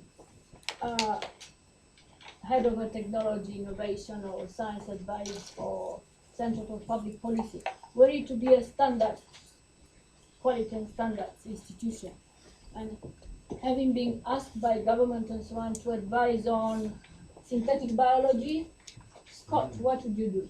Scott is director of DSI. Can I come over there? Yeah. But don't take us to synthetic biology. Just I'm not tell going us to what teach are you you that. really doing? No. Good afternoon, ladies and gentlemen. My name is Scott Steedman. I'm Director of Standards at BSI. So I represent the UK on all business and industry standards. But I'm not really here to talk about that or synthetic biology. I wanted to follow from Jan and David in those very interesting presentations around landing innovation. So how is it that we materialize? How do we land that good idea that you have in your community, in your family, in your bath, in your company? How do you land that? We've talked earlier, and there was a question a minute ago about the importance of networks. How do we get out of the classroom? How do we take advantage of people's practical knowledge? To deliver innovation, you need to reach the market. You need to deliver that value to customers. But I have in my mind the idea, often in this room, that succeeding in an innovation process is 1% inspiration and 99% perspiration. So there's a lot of hard work. And in that hard work, you have to think about two things in particular from a support function. So in addition to all the requirements of funding that Jan has talked about and so on, you need to think about how you're going to protect your ideas and how you're going to share your ideas. Because today's world is not just done in your back shed, in a Wallace and Gromit model, for those of you who remember that, those cartoons. They made the wrong trousers after all. It's done in collaboration. Innovation today is a global collaborative effort. And in all our countries, we're seeking to encourage small companies, research communities, our academics, our brilliant geniuses to come up with new innovations that will stimulate the economy and deliver exports and growth. And to do that, it's not just about protecting your idea through intellectual property tools, patents, and copyright. You must share your ideas with others, with other collaborators, other countries, future manufacturers, your regulatory bodies, your academics. You have to share. But you have to do that in a measured way. If you just publish it on the internet, someone else will perhaps take it or rubbish it. And the way that we do this is through the medium of standards. So you may have thought of standards as just something to do with product quality and the safety of bottled water. And of course it is. But actually, in today's world, the world of standards that we use to advise our government on is the use of structured knowledge to help governments deliver innovation, to deliver emerging technologies and new ideas in your country or indeed across the globe. So we are working here in the UK in a range of areas that are very, very far upstream in the world of business and industry, but will gradually become huge new industries for the world. Areas like offshore wind, which you have seen a lot about, or the problem of assisted living for the elderly. As we have an increasingly aging population, how can we create new products and services that make that experience more comfortable? Cell therapy, regenerative medicine, or indeed, as Michaela kindly invited me to talk about, synthetic biology. Now, I'm not here to lecture about it, but just to illustrate, use this concept to illustrate what we say mean.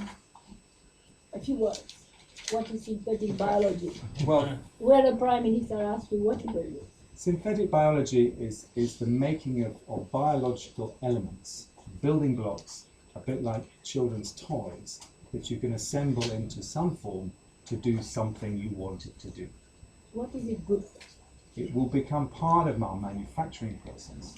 So using biological tools to do things in manufacturing that historically we might have used metal tools to do. So we're stitching in biological building blocks, molecules that do a particular job. And you have many examples you already know about. So you talk about engineers designing lubricants for engines. They're designing a chemical to do a job. You talk about engineers designing a bridge. They're using concrete and steel to cross a gap.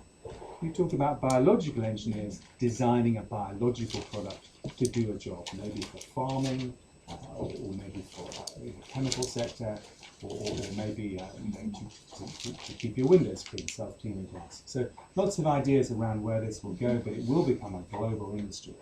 And the use of the standards process, the partnering arrangement, the stakeholder engagement is fundamental to delivering innovation. You cannot do it on your own. You have to explain and talk through your ideas with your stakeholders, your future customers, your users, and so on. And we do this through the standards vehicle. So cyber security, smart cities and future cities, energy management, water management, emerging technologies, all of these are areas where best practice knowledge needs to be captured through the standards route. You can imagine that as people shape up a new technology, like synthetic biology, that we're not very familiar with, one of the issues is public acceptability.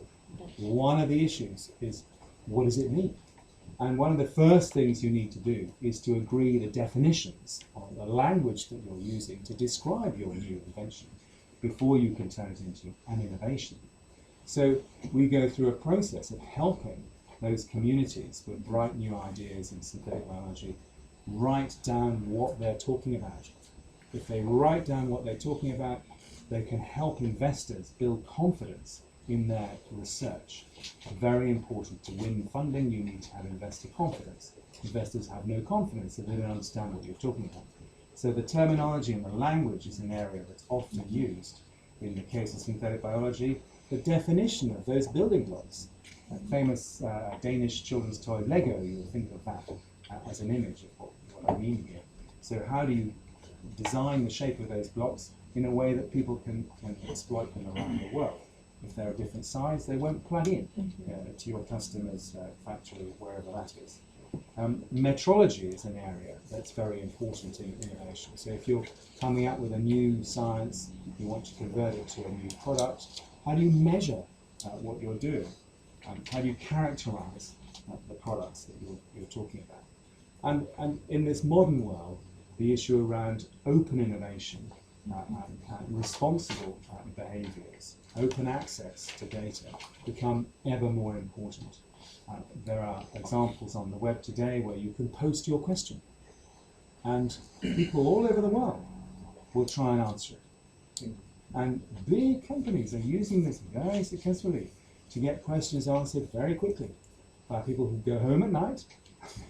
They want to spend their evenings answering other people's questions, perhaps even your competitor who's put the question up because confidentially they want this answered. So all sorts of areas around here where we need, I'm not going to say rules, but we need best practice. Because what we're talking about here for innovators is a ladder of opportunity to reach the market more quickly, to reach it with more confidence, to help keep that investment process going, and to make sure that as you carry on that journey, your regulators, your future customers, your future suppliers and manufacturers understand what you're doing and are willing to help you on that journey. It's not a one person show anymore. It's all about sharing. So we see standards in BSI as an essential element of delivering innovation in the UK, and indeed in helping other countries who want to take advantage of those ideas. We see standards as complementary to intellectual property. They're the flip side of the IP coin. And indeed, when your countries are helping train people in intellectual property, they should also be helping to train them in the use of standards to deliver innovation. And of course, as in all our countries, our regulators love to use what's in standards to support their regulatory structures. That's fine, that's great, but let's not let that get in the way, because they're writing law and we're writing opportunity. So we try very carefully in this space to help governments understand the difference between writing regulation that is there to protect people, protect the environment, and drafting standards to help innovators deliver these new technologies and deliver jobs and growth. So that's the contribution. Do you want? Thank you. I think Scott. Yes, Scott is my partner. So is David. BSI is a member of the group, so that's very good. Recently they joined us. That means very happy and proud to be here. They will, but just maybe to enhance the further what you mentioned about standards and language and new frameworks. Carl, you want to come here because you mentioned open innovation, open access, open. Maybe you don't go too far. Carl, can you come in? Yes, that was a link. Good afternoon, everyone. Good afternoon.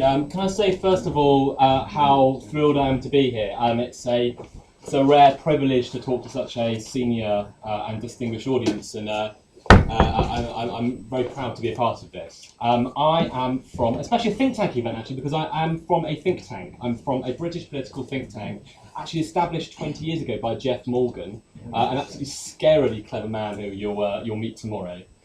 Set up to try and help and do research to inform the kind of British political and public response to serious political and social issues. And I'm here really, I'm kind of shoehorned really into this session, right at the end. I'm here to talk about not only a very successful innovation, but also a very disruptive one. It's disruptive because it's changing the social networks, which completely govern who we are and govern our lives and how we are governed, and that is social media. We set up at Demos a year ago now the Centre for the Analysis of Social Media to think through both how we can use social media to understand people and also to understand how social media is changing that society itself. So with your blessing, I'd like to very, very quickly, in only 10 minutes, kind of at a fair gallop, go through 5 top-level kind of observations about how social media is changing society. So, first of all, the social media revolution. We have lived through a revolution in where and how we live our lives. 1.2 billion of us have now radically, in just the space of a few years, moved our lives onto digital social platforms. The UK actually has a high proportion of social media users than any other country in the world, quickly followed by the United States, China, Russia, Brazil, and Africa is poised for social media to absolutely explode. In the next 2 years, the social media penetration in Africa will look completely different to what it is today. It's at the moment sitting somewhere between 5 and 15%, 30% if you look in kind of North Africa like Morocco, 50% if you look at Egypt, 5% if you look at Ghana. But there's now 400 million mobile phone users in Africa. And with broadband connectivity getting cheaper and cheaper, we're going to see a radically swift uptake in social media on that continent too. And it's important really to understand how this is kind of going to change society and change the way in which we all live. So I want to bring to 5 vocal observations about how it's changed life in the UK and in Western Europe where it kind of first took hold. The first kind of vital, crucial change is in how politics work. It is absolutely revolutionising the day-to-day operation of politics. Social media we see evolving in front of our very eyes is changing from a kind of a forum of debate about music and religion to be an incredibly important space for kind of digital political activism. New groups are springing up, from Beppe Grillo in Italy. You might have heard Beppe Grillo came out of nowhere. You know, he was a comedian, and then a year later he was successfully fighting an electoral battle in Italy. The English Defence League, a party you might have seen has gained some visibility here in the UK, is essentially a Facebook group with a street-based wing. Time and time again, we see new kind of groups, maybe single-issue groups, maybe groups of kind of internationalising their concerns in new ways, spring up new alliances, all now exploding on social media. That's point one. So new groups, new ways of identifying with these groups. We increasingly see people who are using social media to have different kinds of political identities. They relate to political groups in different ways. In the whole of Western Europe, we've seen formal party membership go down. We've seen electoral turnout go down. We've seen donations to political parties go down. On the other hand, we have seen millions of people adopt this kind of more fluid, more porous relationship with political parties.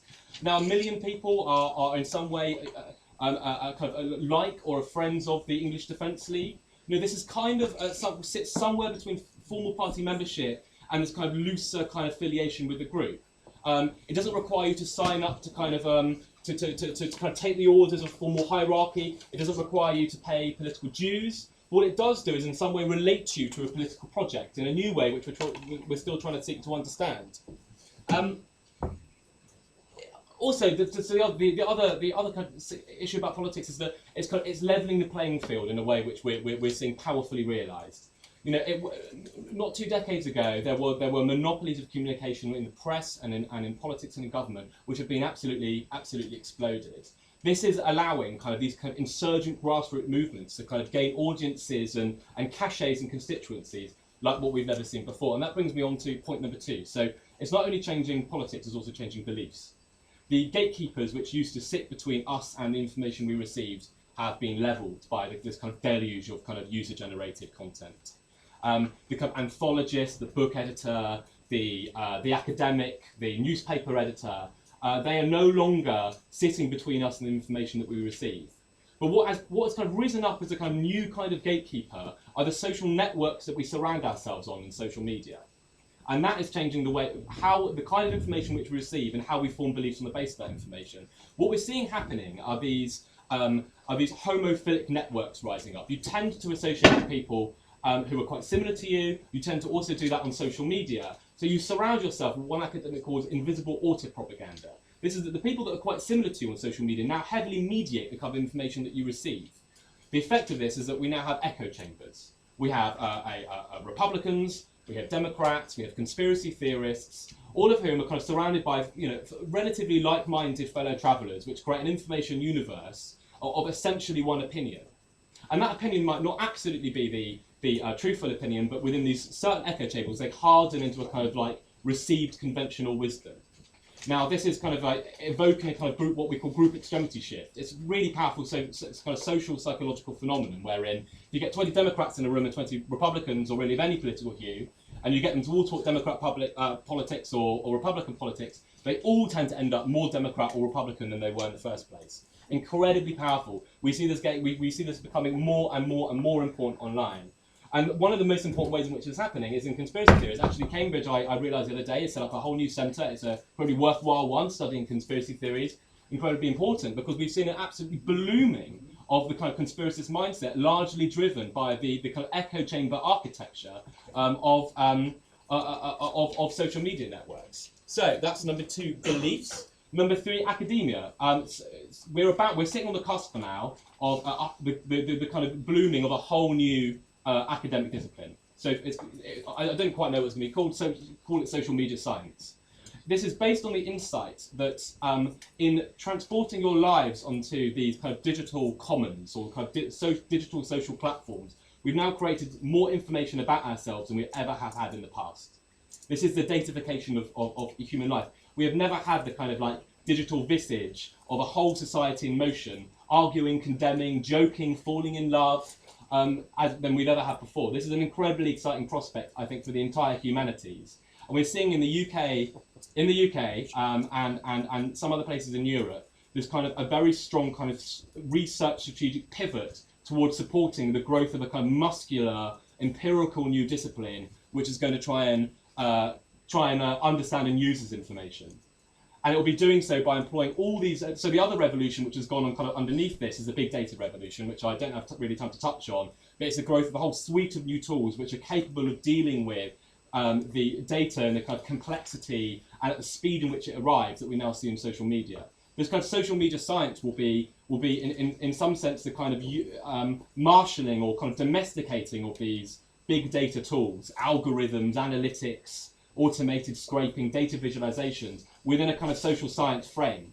And this will be, I think, an incredibly powerful kind of new empirical effort to try and understand how humanity works. The Economic and Social Research Council, which is one of our kind of main governmental funding bodies here in the UK, is going to announce really any day now, it should have been already, a major multi-10 million pound support for the growth of this new discipline.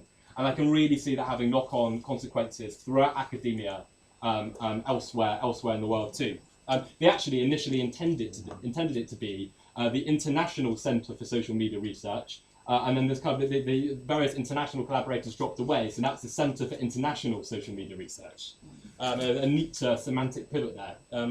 So that's academia. So law and order.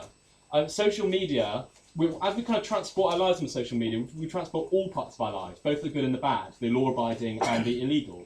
So we've seen the creation of two new things. First, two new phenomena really. First, the emergence of new kinds of crimes. So whether it's cyberbullying or trolling or various kinds of kind of digitally born hate crime, we've seen them emerge on social media in a powerful new way, which requires a legal response, which we're still trying to work through at the moment. We've had a big problem in the UK we're trying to draw the lines about how you deal with inappropriate language and kind of confrontations and threats online.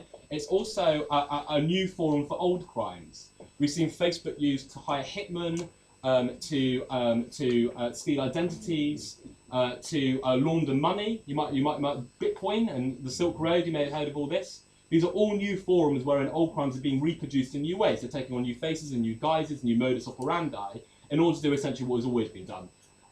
This is lodging an enormous kind of enforcement responsibility on the police and on security. They are absolutely struggling to deal with the questions about capability. So how on earth do we understand all this data? People are throwing huge amounts of data at us. Some of it might be evidence, some of it might be pertinent and relevant and vital to an investigation, and there's no way we can tell the difference between that and the delusional nonsense which is also being thrown at us. And also, how do we police these new online social spaces? Do we actually literally patrol them? I mean, this is inspiring another issue, the ethics of this all, which is exactly where is the kind of public acceptability lie with these online social spaces. Oh, sorry. So this is kind of like the internet has kind of existed throughout the 1970s today. There's been this kind of powerful kind of like cyber utopian kind of philosophy which is underwritten it. If you go back and you read the kind of like missives of the Electronic Frontiers Foundation, the early progenitors of the internet, it's all about the creation of a new way of organising beyond the nation state level. You know, it's welcome to the internet, the home of mind. You know, where nation states, you are not welcome here. And in this kind of sense of progress or teleology, where we were going to go beyond our current mode of organising, they're hardened this strong conception, and this is really deeply held by many of the people both creating the technologies and the habits which we see on the internet today, including many of our billionaires in Silicon Valley, that the internet and social media especially are absolutely not places where nation states can tread.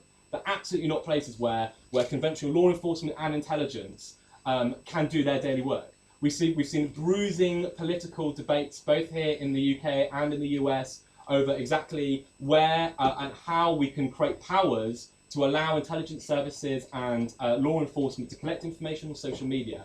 And you might have seen the kind of SOPA and PIPA, like the kind of blackout days, or Wikipedia and many other kind of major internet service providers, stop providing what they were doing in order to, and we're going to see this happen more and more, these continuous flashpoints where we're seeing a battle being fought about exactly where the line is drawn between state power and this new body. And we haven't got there yet either, actually, in the UK. There is tremendous debate. The police, I think, is treating this very seriously and trying to build up kind of capability in this area in order to try and leverage all this. And this brings me on to my fifth and final point, which is not only have we seen a kind of new crimes, new academia, new politics, we're also now seeing a new kind of intelligence. So the growth of social media has kind of caused SOCMINT, social media intelligence, to, for the first time really, obviously look like it can pay us real dividends to public security. It might be used as evidence. You can leverage all these new technologies, big data technologies, try and gain insight into social movements, to gain insight into how groups act. You can even use it, and we're now, this is the kind of golden holy grail really of big data analytics work, and the kind of entry of all these new methodologies into this new space is prediction. And there is now the kind of very much the kind of like this kind of blooming idea that we can begin to anticipate not only crime, but lots of other social phenomena much more than we ever have before. And here, as in everywhere else, this poses a number of different challenges. It poses a capability challenge. How on earth do you do all this stuff? Most of the kind of expertise to understand social media and to leverage these new technologies sits out of government. So in terms of actually identifying an area where we actually desperately need kind of public science advice and innovation is absolutely in this new exciting area. And it also poses legal challenges. All the all the legal framework for trying to govern how social media, how intelligence work operates, how you can tie it to the principles of proportionality and necessity, were all drawn up before social media or the internet really were ever existed. This is an absolutely massive problem. So what you're saying is, and I'll get Andrew to probably bring in. We were trying to bring in the issue of cybersecurity, of open data, open access, open everything, but while still collaborating and sharing, while still being safe. Yeah. And the question was, is there a framework that we could use on how to think about it? Because at the moment, what you're saying is there isn't yet a framework. Yeah. So shall we leave it to that, or shall we say that we recognize that we need to develop a framework on how to deal with the issues related to security? Yeah, I'll bring in Andrew after that. Okay, so we absolutely cannot leave it with having a framework. This is one of the most important and inflammatory civil liberties debates which we're currently having. Now, we don't have one. I think that the government probably is in the next couple of years in the UK going to go back to kind of like primary statute to actually try and draw up new law in this. There's debates about the extent to which you can kind of like warp and mangle the old laws to suit the new terrains, which personally I think is kind of totally unrealistic. But no, I think in many ways. So this is the other thing. Although I've tried to like draw a parcel around in a way and try and wrap all the different ways in which social media is changing society from a UK-centric position, but to say that this is happening everywhere, and it's going to happen in the countries that currently aren't using social media very much, and all of these issues are massively internationalising.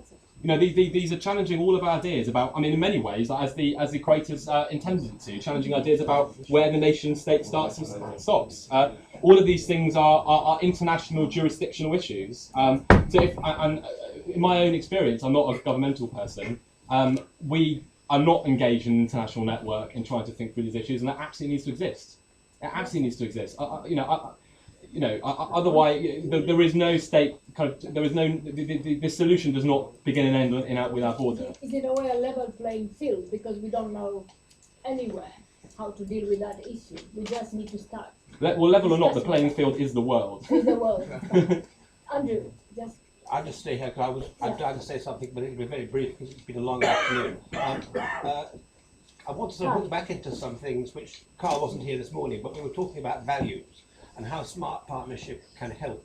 And I just want to say very briefly, In Britain, every good story should follow the Agatha Christie pattern of the case of, you know. So I just want to say it's the case of the German Chancellor's telephone.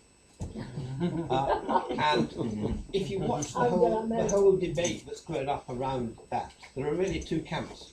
You might call them the Vice President Dick Cheney camp and the Edward Snowden camp. But you know, the Edward Snowden camp includes the Guardian, the journalistic world out of which I came, the Free Commons and all that. And the other camp includes people, the military, security, intelligence, lobby, and so on. I don't want to get into who's right or who's wrong, because actually, this is where the smart comes in. Because you talked very well, Carl, about the echo chamber. As these networks build up, or you know, we have networks, we have other networks, and then we have complete anti-networks, like the book which you'll know, We Are Anonymous, the people who are the hackers. You know, so you have all sorts of networks, and the echo chamber effect, which you referred to, makes everyone more extreme. So there's nothing in common, apparently, between the people who say every phone must be tapped. I am the United States of America. I have enough hammers to hit every nail in the world. So rather than waste these hammers, I will hit every nail in the world. I must quote the statistic which I've been throwing around, which is that the world's spending on defense is $1.7 trillion, of which Russia only spends 60 billion, China 90, and America spends 868 billion. So half of the entire world's spending on defense, more than the next 12 nations combined, is spent by America. If you convert that into intelligence security terms, they must have so much gear that really they are people who have so many hammers, they must be looking for nails to hit. Now, I'm not taking a view about what's right or wrong, because one person's protection is another person's intrusion, and one person's regime of freedom is another person's regime of license and chaos. I'm just saying that as smart partners, we ought to try and find a middle way and try to break down these constituencies which appear to be ranged like armies against each other. And that's all I really want to say, is to say that at the end of this discussion, where we've talked about innovation, technology, enterprise, and enormous forces built up, rather than enjoying watching the battle, we ought to be saying, how can we participate in a constructive way to try and bring people together, rather than having the lines and the boundaries between the networks artificially strengthened. That's all I wanted to say. Managing live webcasts on time. So quick one, time. Very quick one. Yeah, I mean that is one of the absolutely vital challenges which we all face. And in my opinion, we need a new construct of digital citizenship. Then we have to find ways of breaking down the barriers, or at least treating each other decently online.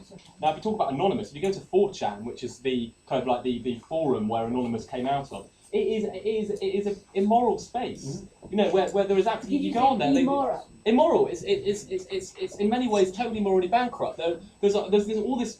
The internet is kind of culturally a place which values freedom so much. It's forgotten that there is also responsibility there too, and that you cannot treat everyone else as you want. You know, behind the anonymity, behind the immediacy of doing it, behind all these various ways which the internet is set up to guide us to treat each other in horrible ways. I think we do need a kind of global digital citizenship. We need to teach people, everyone, that what you do has consequences online, and that you need to treat people online in many ways as you treat them offline, which is courtesy and decency. I think there has to be some kind of thinking to move in that direction. Otherwise, we're going to see this kind of like very dangerous kind of counter-colonization of online norms into offline spaces, which I think is, if not managed correctly and within the framework of responsibility and trust and decency and mutuality, it's going to be an incredibly damaging kind of cultural insertion in the years to come. But I just want to say, it's also a very important educational task, because when a particular incident crops up, though we have lots of things in common, what happens is that people fall on one side or the other of the issue in deciding whether or not it is right to tap Angela Merkel's phone, and there are arguments both ways. What we need to do is to build what I say the common language of digital citizenship, so that at moments when there are difficult issues to face, we're all, as it were, smart. We're all together. We say, even if we start to disagree on this point, we have an awful lot that we agree on along the lines that you were just saying. Deputy Prime Minister, were you now to have an advisor on this kind of issues, what did you immediately ask? Carl, No, not that is No, my immediate question will be whether social media is doing more damage than benefiting humanity. You see, I listened carefully. Let me tell you a story. It is true that there is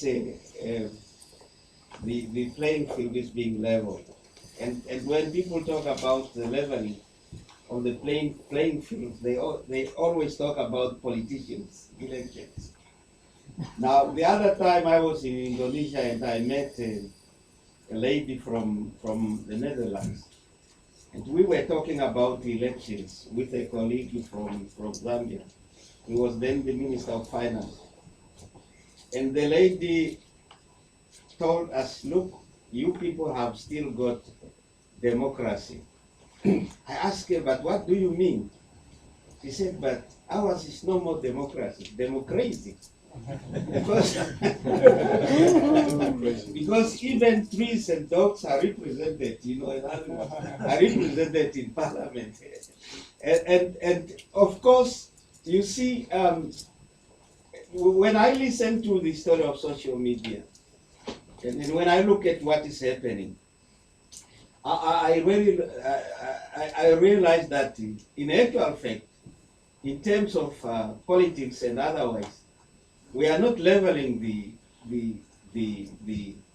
playing field, because a very good leader can be brought down by an individual without no good reason. You know, in the social media, if they want you to go down, you will go down. There's absolutely nothing you can do. So is that an immoral? I think that is what he terms immoral. In my view, that is immoral. We have experience at home where individuals will attack somebody without no good reason on what they call Facebook and so on. And when they are confronted, they just say, I'm sorry. Eh?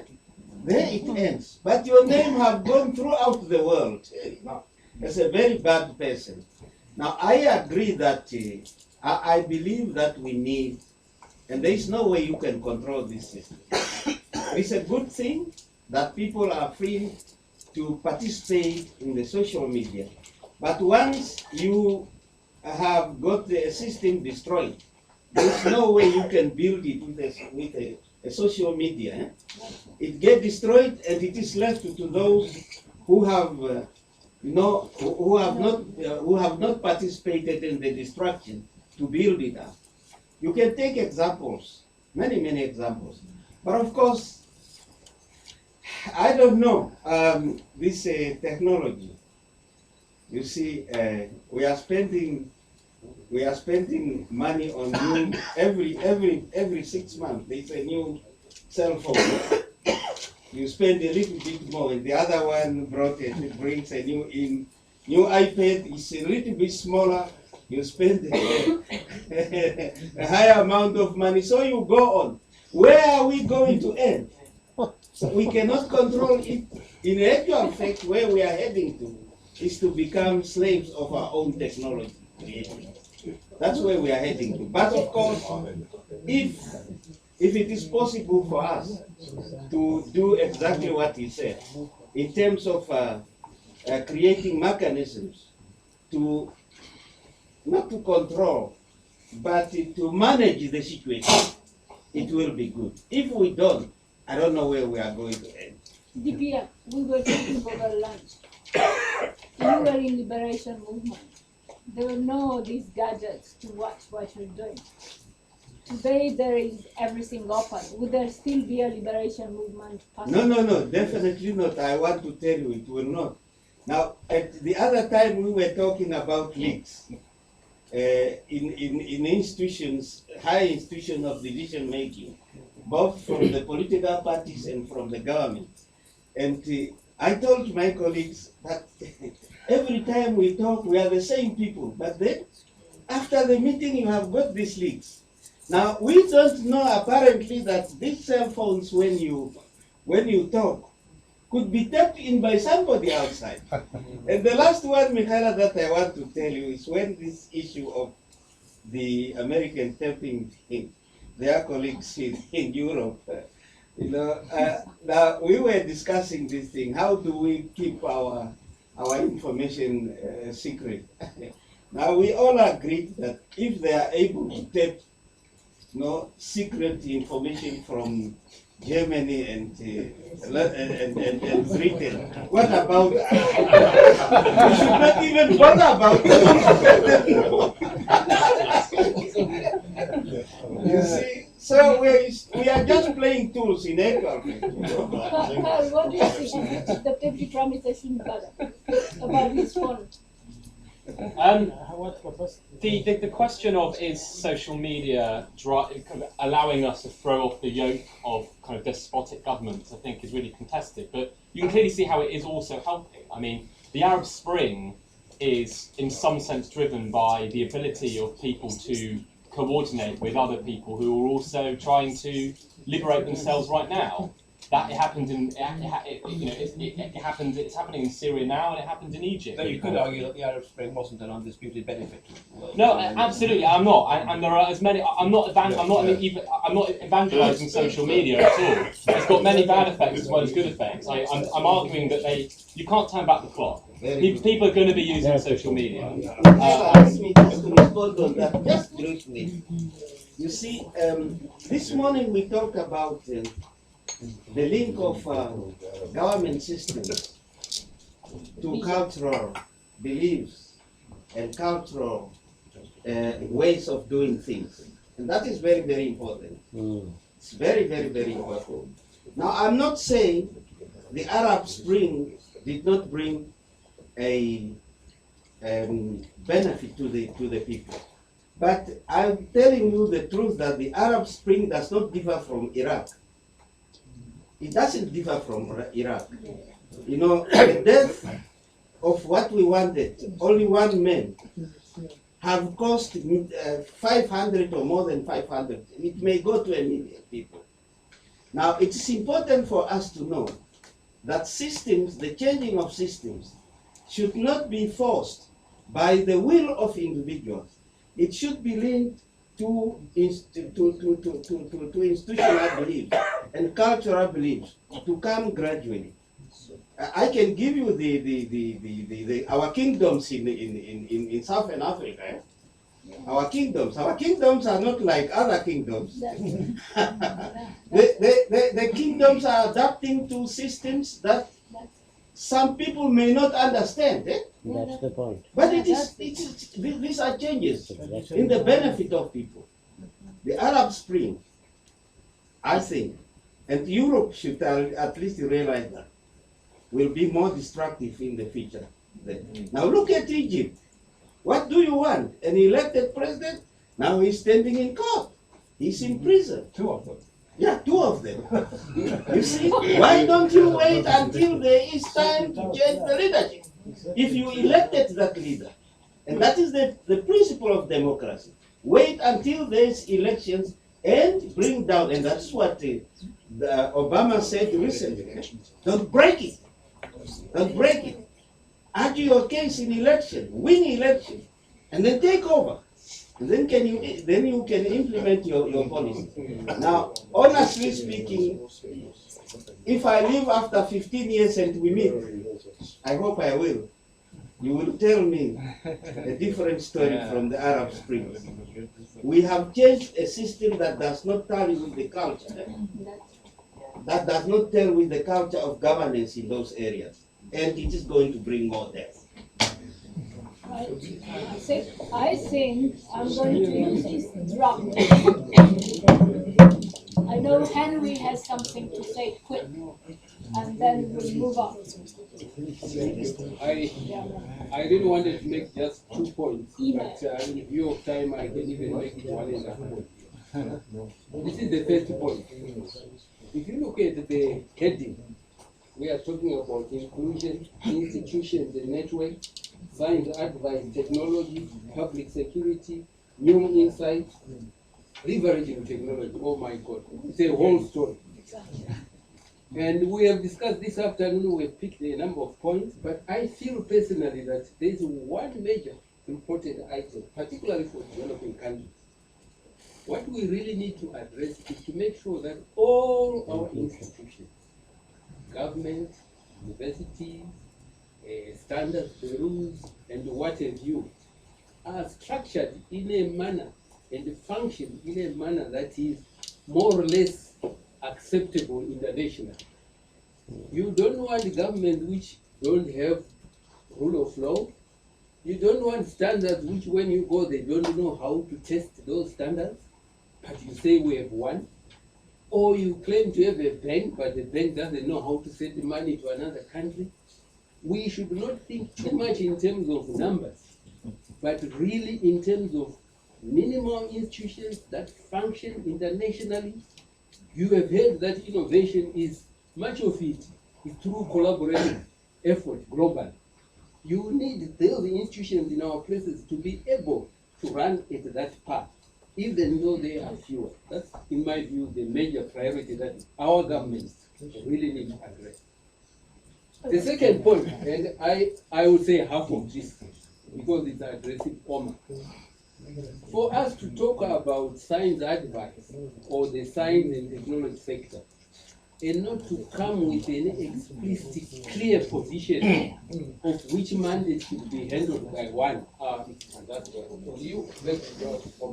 I think we need to have some kind of clear position on this. How do we handle the science and technology sector? Both administratively, that means you may have a ministry and an advisor for science and technology, and functionally, what are their roles? I hope that tonight you can think about it. I thank you.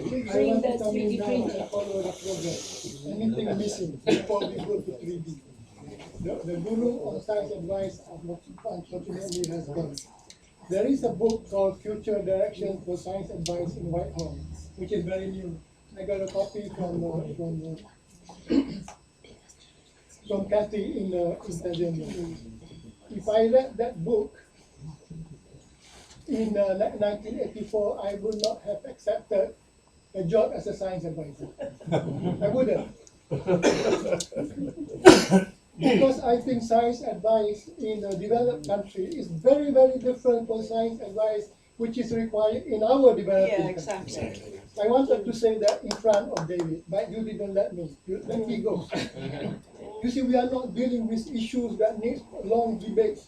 We are talking about leaders who want to do things and not talk.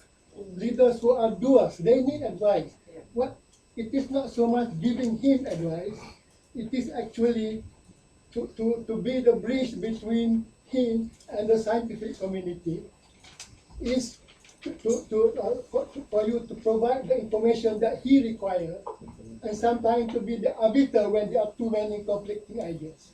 That's what it is. Not all these things that complicated thing about which is right, which is whatever thing that take years for science to settle. That's not science advice in a sense. And about whether social media is correct, that's not science advisor's job either. That's not. So I wanted to say that, because we are talking about science advice for our developing economies. The developed countries have got different issues. So please take that away with you. Number one. Number two. Now hold a second. We just heard that due to the pervasiveness of technology of a particular type, the one that we don't want to talk about, the one which allows intelligence and security in each country, developing, undeveloped, or super developed. There are the same problems. And are you saying that were you to be science advisor today to Dr. Mahathir, if he was to be today Prime Minister, you wouldn't be asked by him to say, well, how do I deal with this? Yes, but you can't say that. Not to be involved in developing values and all these kind of philosophical those are the concerns in which this developed context. countries can deal with, but not developing countries. No, but yeah, issues that needs to be tackled very quickly. Yes. That's the kind of advice that I was talking about. Okay, let's leave that. That's what I feel. Yeah. And then I want to disagree with Deputy Prime Minister will tell us what Yan Balu, because innovation by definition cannot fail. I read the definition from SRI from SRI in America.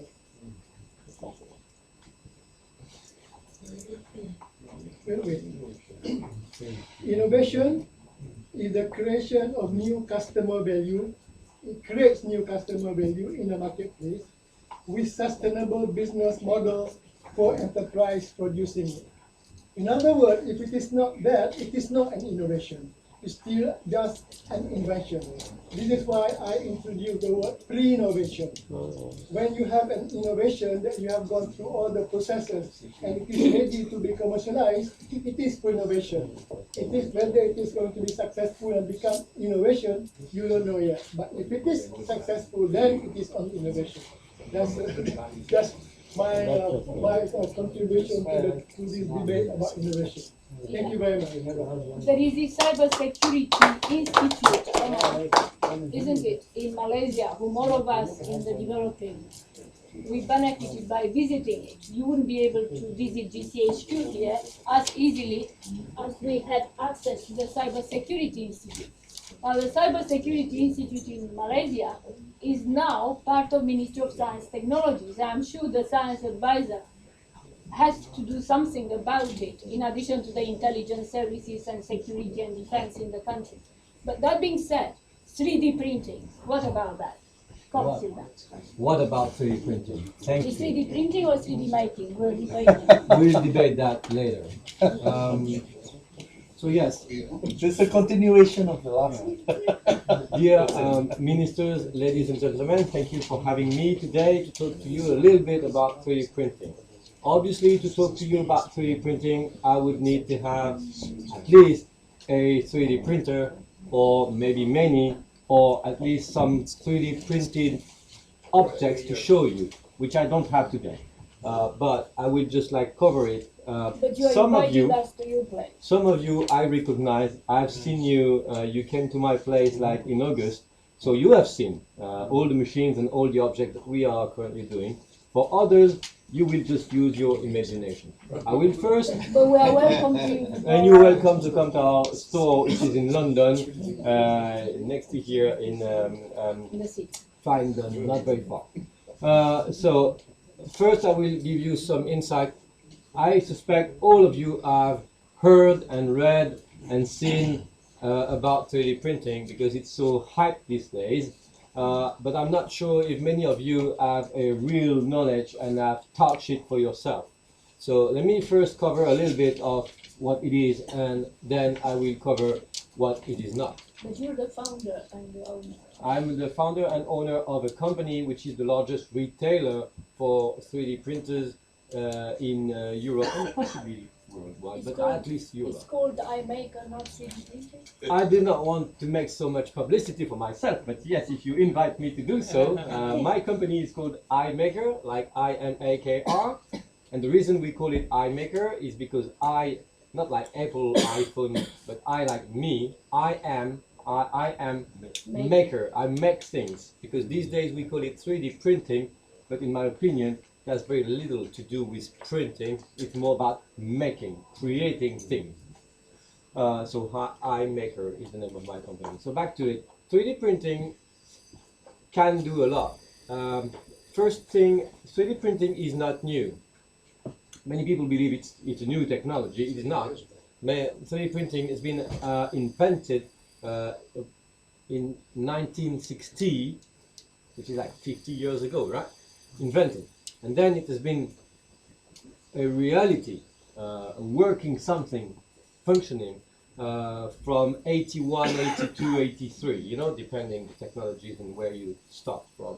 And already in 90, BMW, the famous car maker in Germany, bought their first 2 machines for $1 million Deutsche Mark at the time for their factories. So it's not new.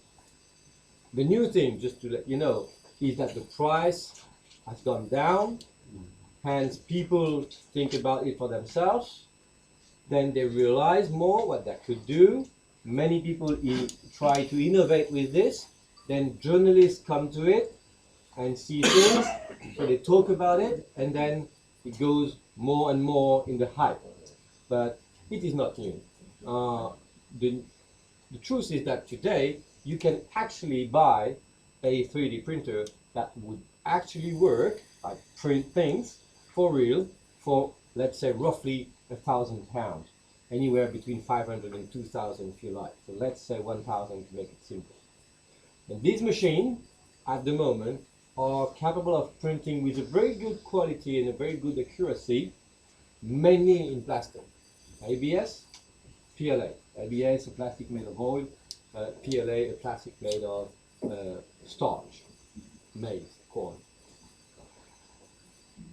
And although plastic is quite limited in terms of material, a lot of things that are around ourselves is made in plastic, which means you can still do a lot of things, but not everything. That's for affordable printers. If you don't limit yourself to affordable printers, if you look into whatever 3D printing is, then you can already print pretty much anything. But the printers cost anywhere between 1,000 and 1 million, to make it simple. Typically, you can print in metal. A small metal 3D printer would cost you somewhere around 250,000. It would be that big, the shape construction that side, and you could do some jewelry, some parts, some engineering bits, some functioning, working, real metal. You could do nylon, you could do glass, you could do sand. Sand is one of my preferred because there is an experiment that has been done in the deserts where some people go there with a 3D printer that use only the power of sun to both function and burn the sand, so you don't need material. The material is there. You don't need energy. The energy is there, and you can create pretty much anything made with that. So at the moment, it's more an experiment, but it's very promising. So you could print in anything: metal, glass, sand, plastic, nylon, and even food. Although it makes no sense to print in food, except for sandwich. No, for sandwich it makes very, very much less sense. But it would make only sense for decorative things on top of a wedding cake or something. But you don't need that, do you? Well, you could like that, but you don't need that. Where it makes more sense is where you come to print with living cells, like bodies. So, as you very much know, we know today how to replace a part of your body with the same part of another body. The problem being that most of the time your body will reject it because your body is prepared to accept only itself and not others. So it's very difficult these days to find another person that has exactly the same DNA or whatever like you to make sure it will be accepted. The one that is likely to be accepted is yourself.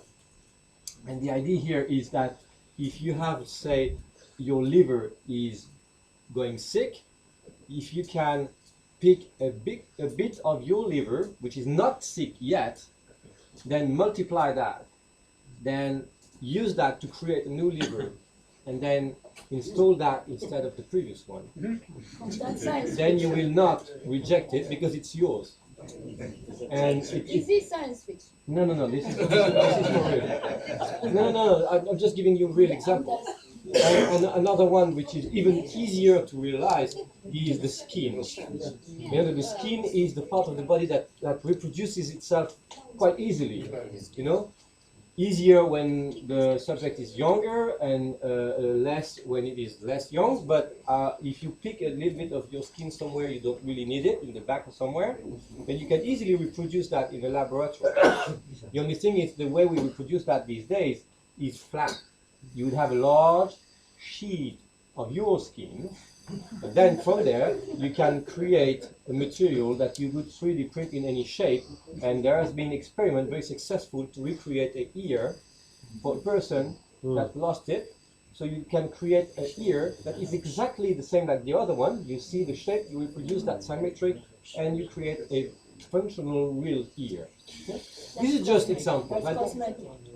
So that one might be between cosmetic and survival, depending where you take it and where you need it. There is a, so this is not living cells, but it is still medical. So yes, these are real markets these days, like Crohn's. Crohn's to replace teeth. This is something where actually today I've seen a machine last year, so probably now it's even better, but last year, it was in November, I've seen a machine big like a fridge, costing $300,000, and that machine would be able to produce 5,000 Crohn's per 24 hours. So you can bet that that machine replays for itself quite quickly, depending the cost of the Crohn's, but the cost of the Crohn's is quite high. Yeah. Another example, which is very important these days, a real market, is the ear aids. Yeah, for people with hearing difficulties. So the idea here is to use standardized electronics, but use 3D printing to get the perfect shape of your exact accurate ear, so that you have a better comfort and it fits very well for yourself. And this is something I've been said, I did not check it for myself, but I've been said worldwide there would be already more than 50% of these that are now 3D printed as opposed to any traditional way. You make your own at home, right? No. Again, I was saying 3D printing today is anything from cheap to expensive, and when we talk about these things, we are talking expensive stuff. The affordable machine that you can really have at home do mainly buttons.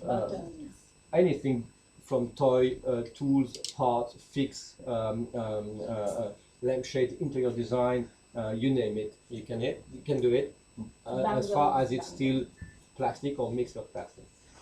Okay, I don't want to be too long with this. It is super exciting, it is promising, it is probably an innovation. Probably an innovation. At least it is an invention for a couple of years, so it's probably an innovation now. The only question is, where are we going? I suspect this is what you are looking into. Where are we going with this? And does it matter? I mean, is it just a toy for engineers and let them play, or does it matter? So you have already read and you will read tons of things and even crazy things about that. So some people say, wow, that is the new way for us developed countries to gain back our jobs lost to China, because China is just good to mass production, and with 3D printing we will onshore our production, blah, blah, blah. Obviously, if you think about it, just 5 minutes, it makes no sense. Well, not in the short future. 3D printing is not about replacing mass production. 3D printing is about bespoke production. It's about me and myself, my needs now. So it is not going to replace mass production, but it is probably going to challenge mass production. Not replace it, challenge it. And the way to challenge it is because it will change ourselves. It will change our own position as opposed to what we buy. Today we are more and more buyers. So some of us are designers, they are paid for that, they are employed as a product designer in a company, and they design some stuff, and that stuff then is prototyped and then produced and then produced in mass and then packed into boxes and then sent into bulks to retailers, and these guys, they store that in their stores and then they sell it to people. And then the rest of us, those that are not designers, they are only buyers.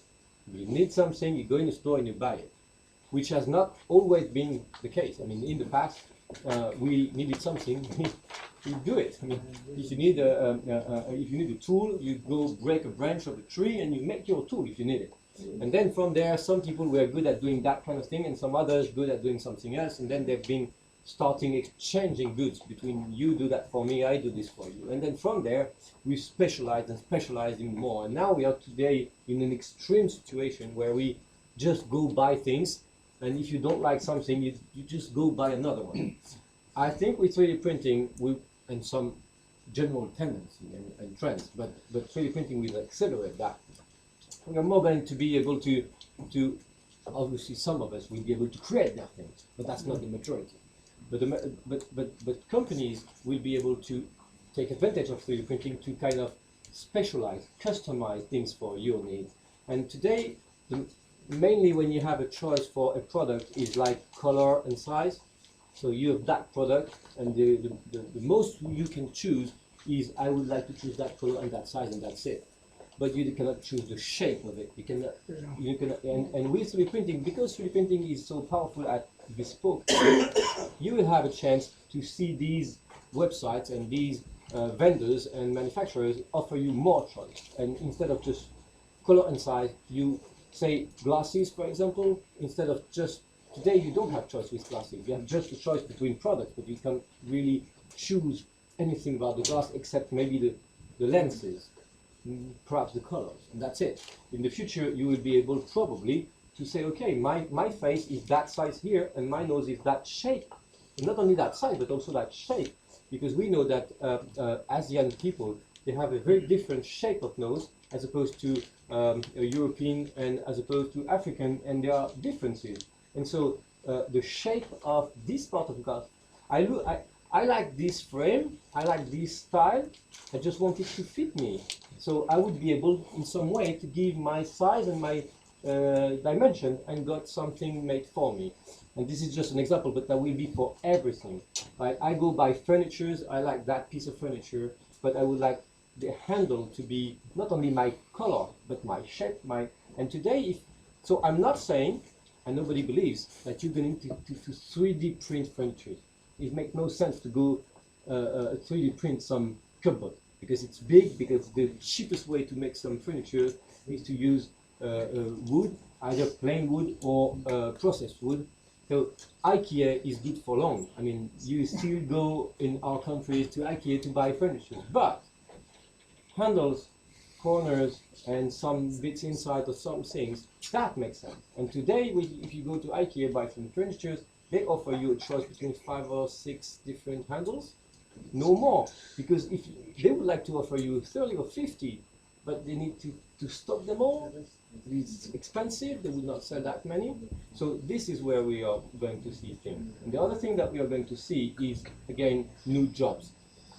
Because these days, this is very important to see that, because sometimes I demonstrate some of our 3D printed objects which come out of the printer. They are assembled, no, not assembled, they are moving, they are functioning, and they have not been assembled. They come out of the printer as is, finished, although they can open and close and move around. They function, they've not been assembled.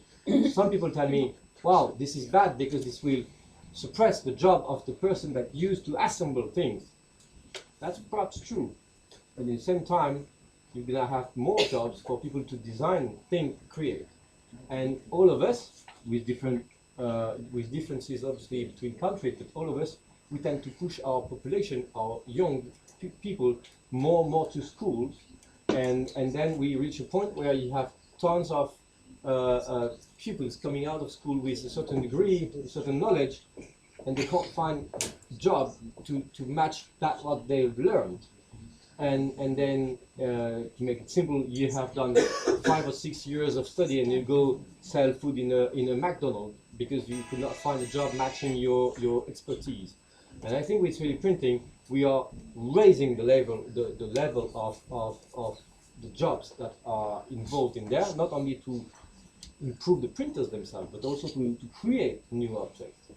And obviously, in the future, it will be more and more a job to design and sell a design, as opposed to create an object and sell the object, which will obviously raise interesting questions, especially for countries in terms of, let's say, taxes.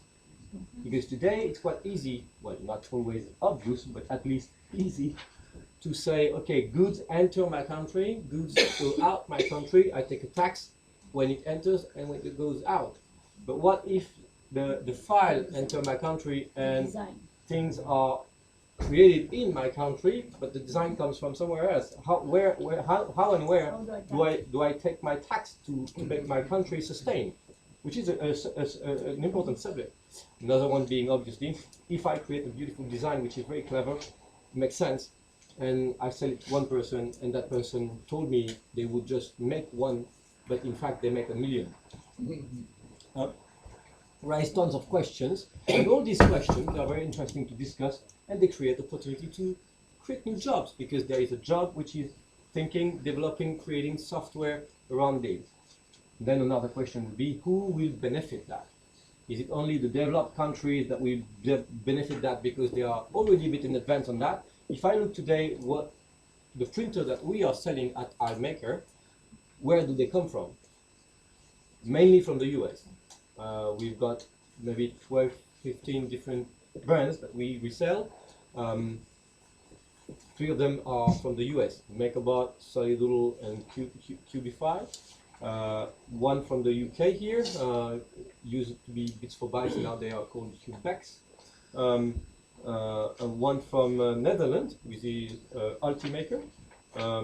There are quite a couple in Germany and in Netherlands which we're not partner of, but they are there. And the other one, they are from China, say FlashForge and Plus and Mini and that kind of machines.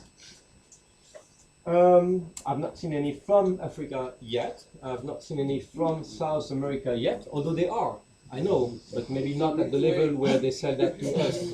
Japan? No? Surprisingly not that many from Japan. Surprisingly not that many from Japan. India? I don't know. India, I've got some people coming to me and saying, okay, we are preparing something, do you want to resell us when we are ready? But I've not. Yes, I've bought one from India, but I must say I did not keep it to sell. But yes, anyway, so because we have like 12 or 15 that we sell, but we have received like maybe 50 that we have not decided to keep, you know, obviously. So, okay. So well, let me summarize that, because we don't want to spend the whole day on that. 3D printing is very, very promising. 3D printing is today so hyped that there are quite many wrong ideas coming around that, and it's not that easy to kind of sort what is true and false in there. And that's it pretty much. So we are happy to help people find out. So we do mainly sell printers and also services around that, like including training, and we provide files. We design in 3D, we print for people, and we do a little bit of consulting. So sometimes people from mainly companies, but it could also be a country coming to us and asking, okay, what is in my particular situation, in my company, in my country, what should I do, what could we do, what is possible to do around 3D printing? We are happy to help in that matter. So I suspect that you've got my details. So you're a smart partner, yeah, we do have that. That's it. So if you want me to take a couple of questions, I will not be able to stay forever, but I can take some questions. Yeah. Any question? That's right. Because you wanted to go before. I think I may ask an ignorant question, but I wanted to go and look tomorrow how you do things before I ask a question, because at present moment really you are speaking from a different planet. Okay. Thank you very much. So I appreciate then I appreciate that, and then I can suggest. So my store, where you were coming, is in Farringdon, but maybe for you it's easier to come at Selfridges, because since we've been quite successful in our store, Selfridges, which you probably know, came to us and asked us to create another store within their premises. So for you, it's much closer from here, it's easier. So main floor, far left, it's called the Wonder Room, and within that they have a concept store, and we are the big part of that concept store. So we have a couple of printers, including one demonstrating all day long, printing things for you to kind of realize how it works. We also have beautiful piece of art in 3D, like beautiful lampshade, the one I was talking about moving like this is brilliant. Beautiful hat, some glasses. Every 3D glasses we have are printed. And the other thing that we have at Selfridges, which is kind of cool and fun, is a 3D booth, which is full size. You jump into it, and there are tons of cameras taking a picture of you at the same time, and then we produce we call it mini you. So we produce your own 3D printed miniature in color, full color. How long does it take? The scanning takes like 2-3 minutes. Yeah. Well, in fact, it takes 2 seconds. 2 seconds. And then you wait a minute, and then another one, 2 seconds. Yeah, 3 times to make sure we have one. And after that, it takes 2-3 days for us to produce actually this. And it is full color 3D printed. It's not painted. It's full color 3D printed. If you want to come The and price? what's the price? The price? And the price is very affordable.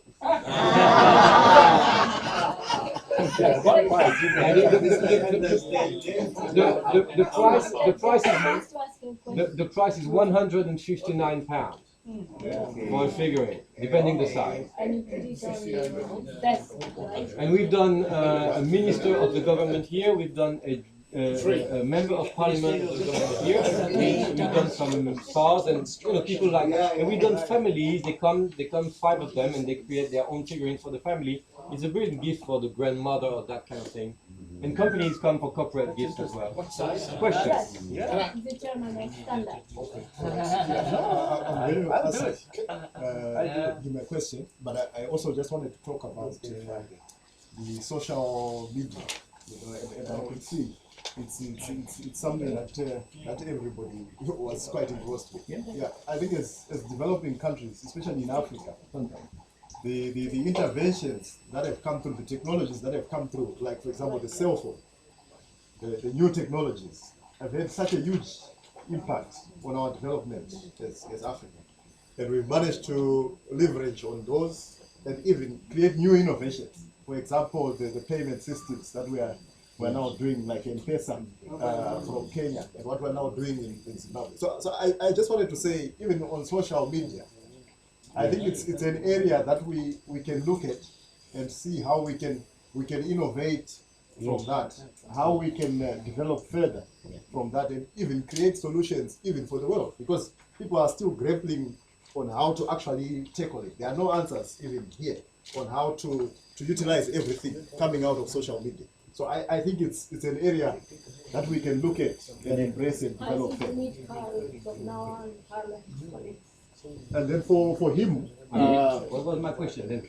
Yeah, I just wanted to know how you are dealing with issues of ethics, because you were talking about now human parts and all that, issues of ethics, issues of standards, and issues of intellectual property. Yeah. Good. Yeah, just hold a second. This is One three more good question. questions. One more question. Well, I'm going to try to answer the last question, and maybe you can complement, but it's a good illustration of the role of standards to disseminate innovation, to illustrate what Scott was saying, because this is an area where an ISO committee was created 3 or 4 years ago, and it's already active. And compared to the situation 10 years ago, we would have waited to have national standards and then strive to harmonize these standards. Nowadays, to facilitate the international dissemination of technology, we start by working at the international level. So there is an ISO committee which has, in fact, partnered with the ASTM. Some people don't know ISO. ISO? No, ISO, International Standards for Language. Yeah, but what I wanted to come to is that it is a perfect example of the new way of using standards for disseminating new technologies worldwide. And there is even a joint partnership with ASTM, which is a major American.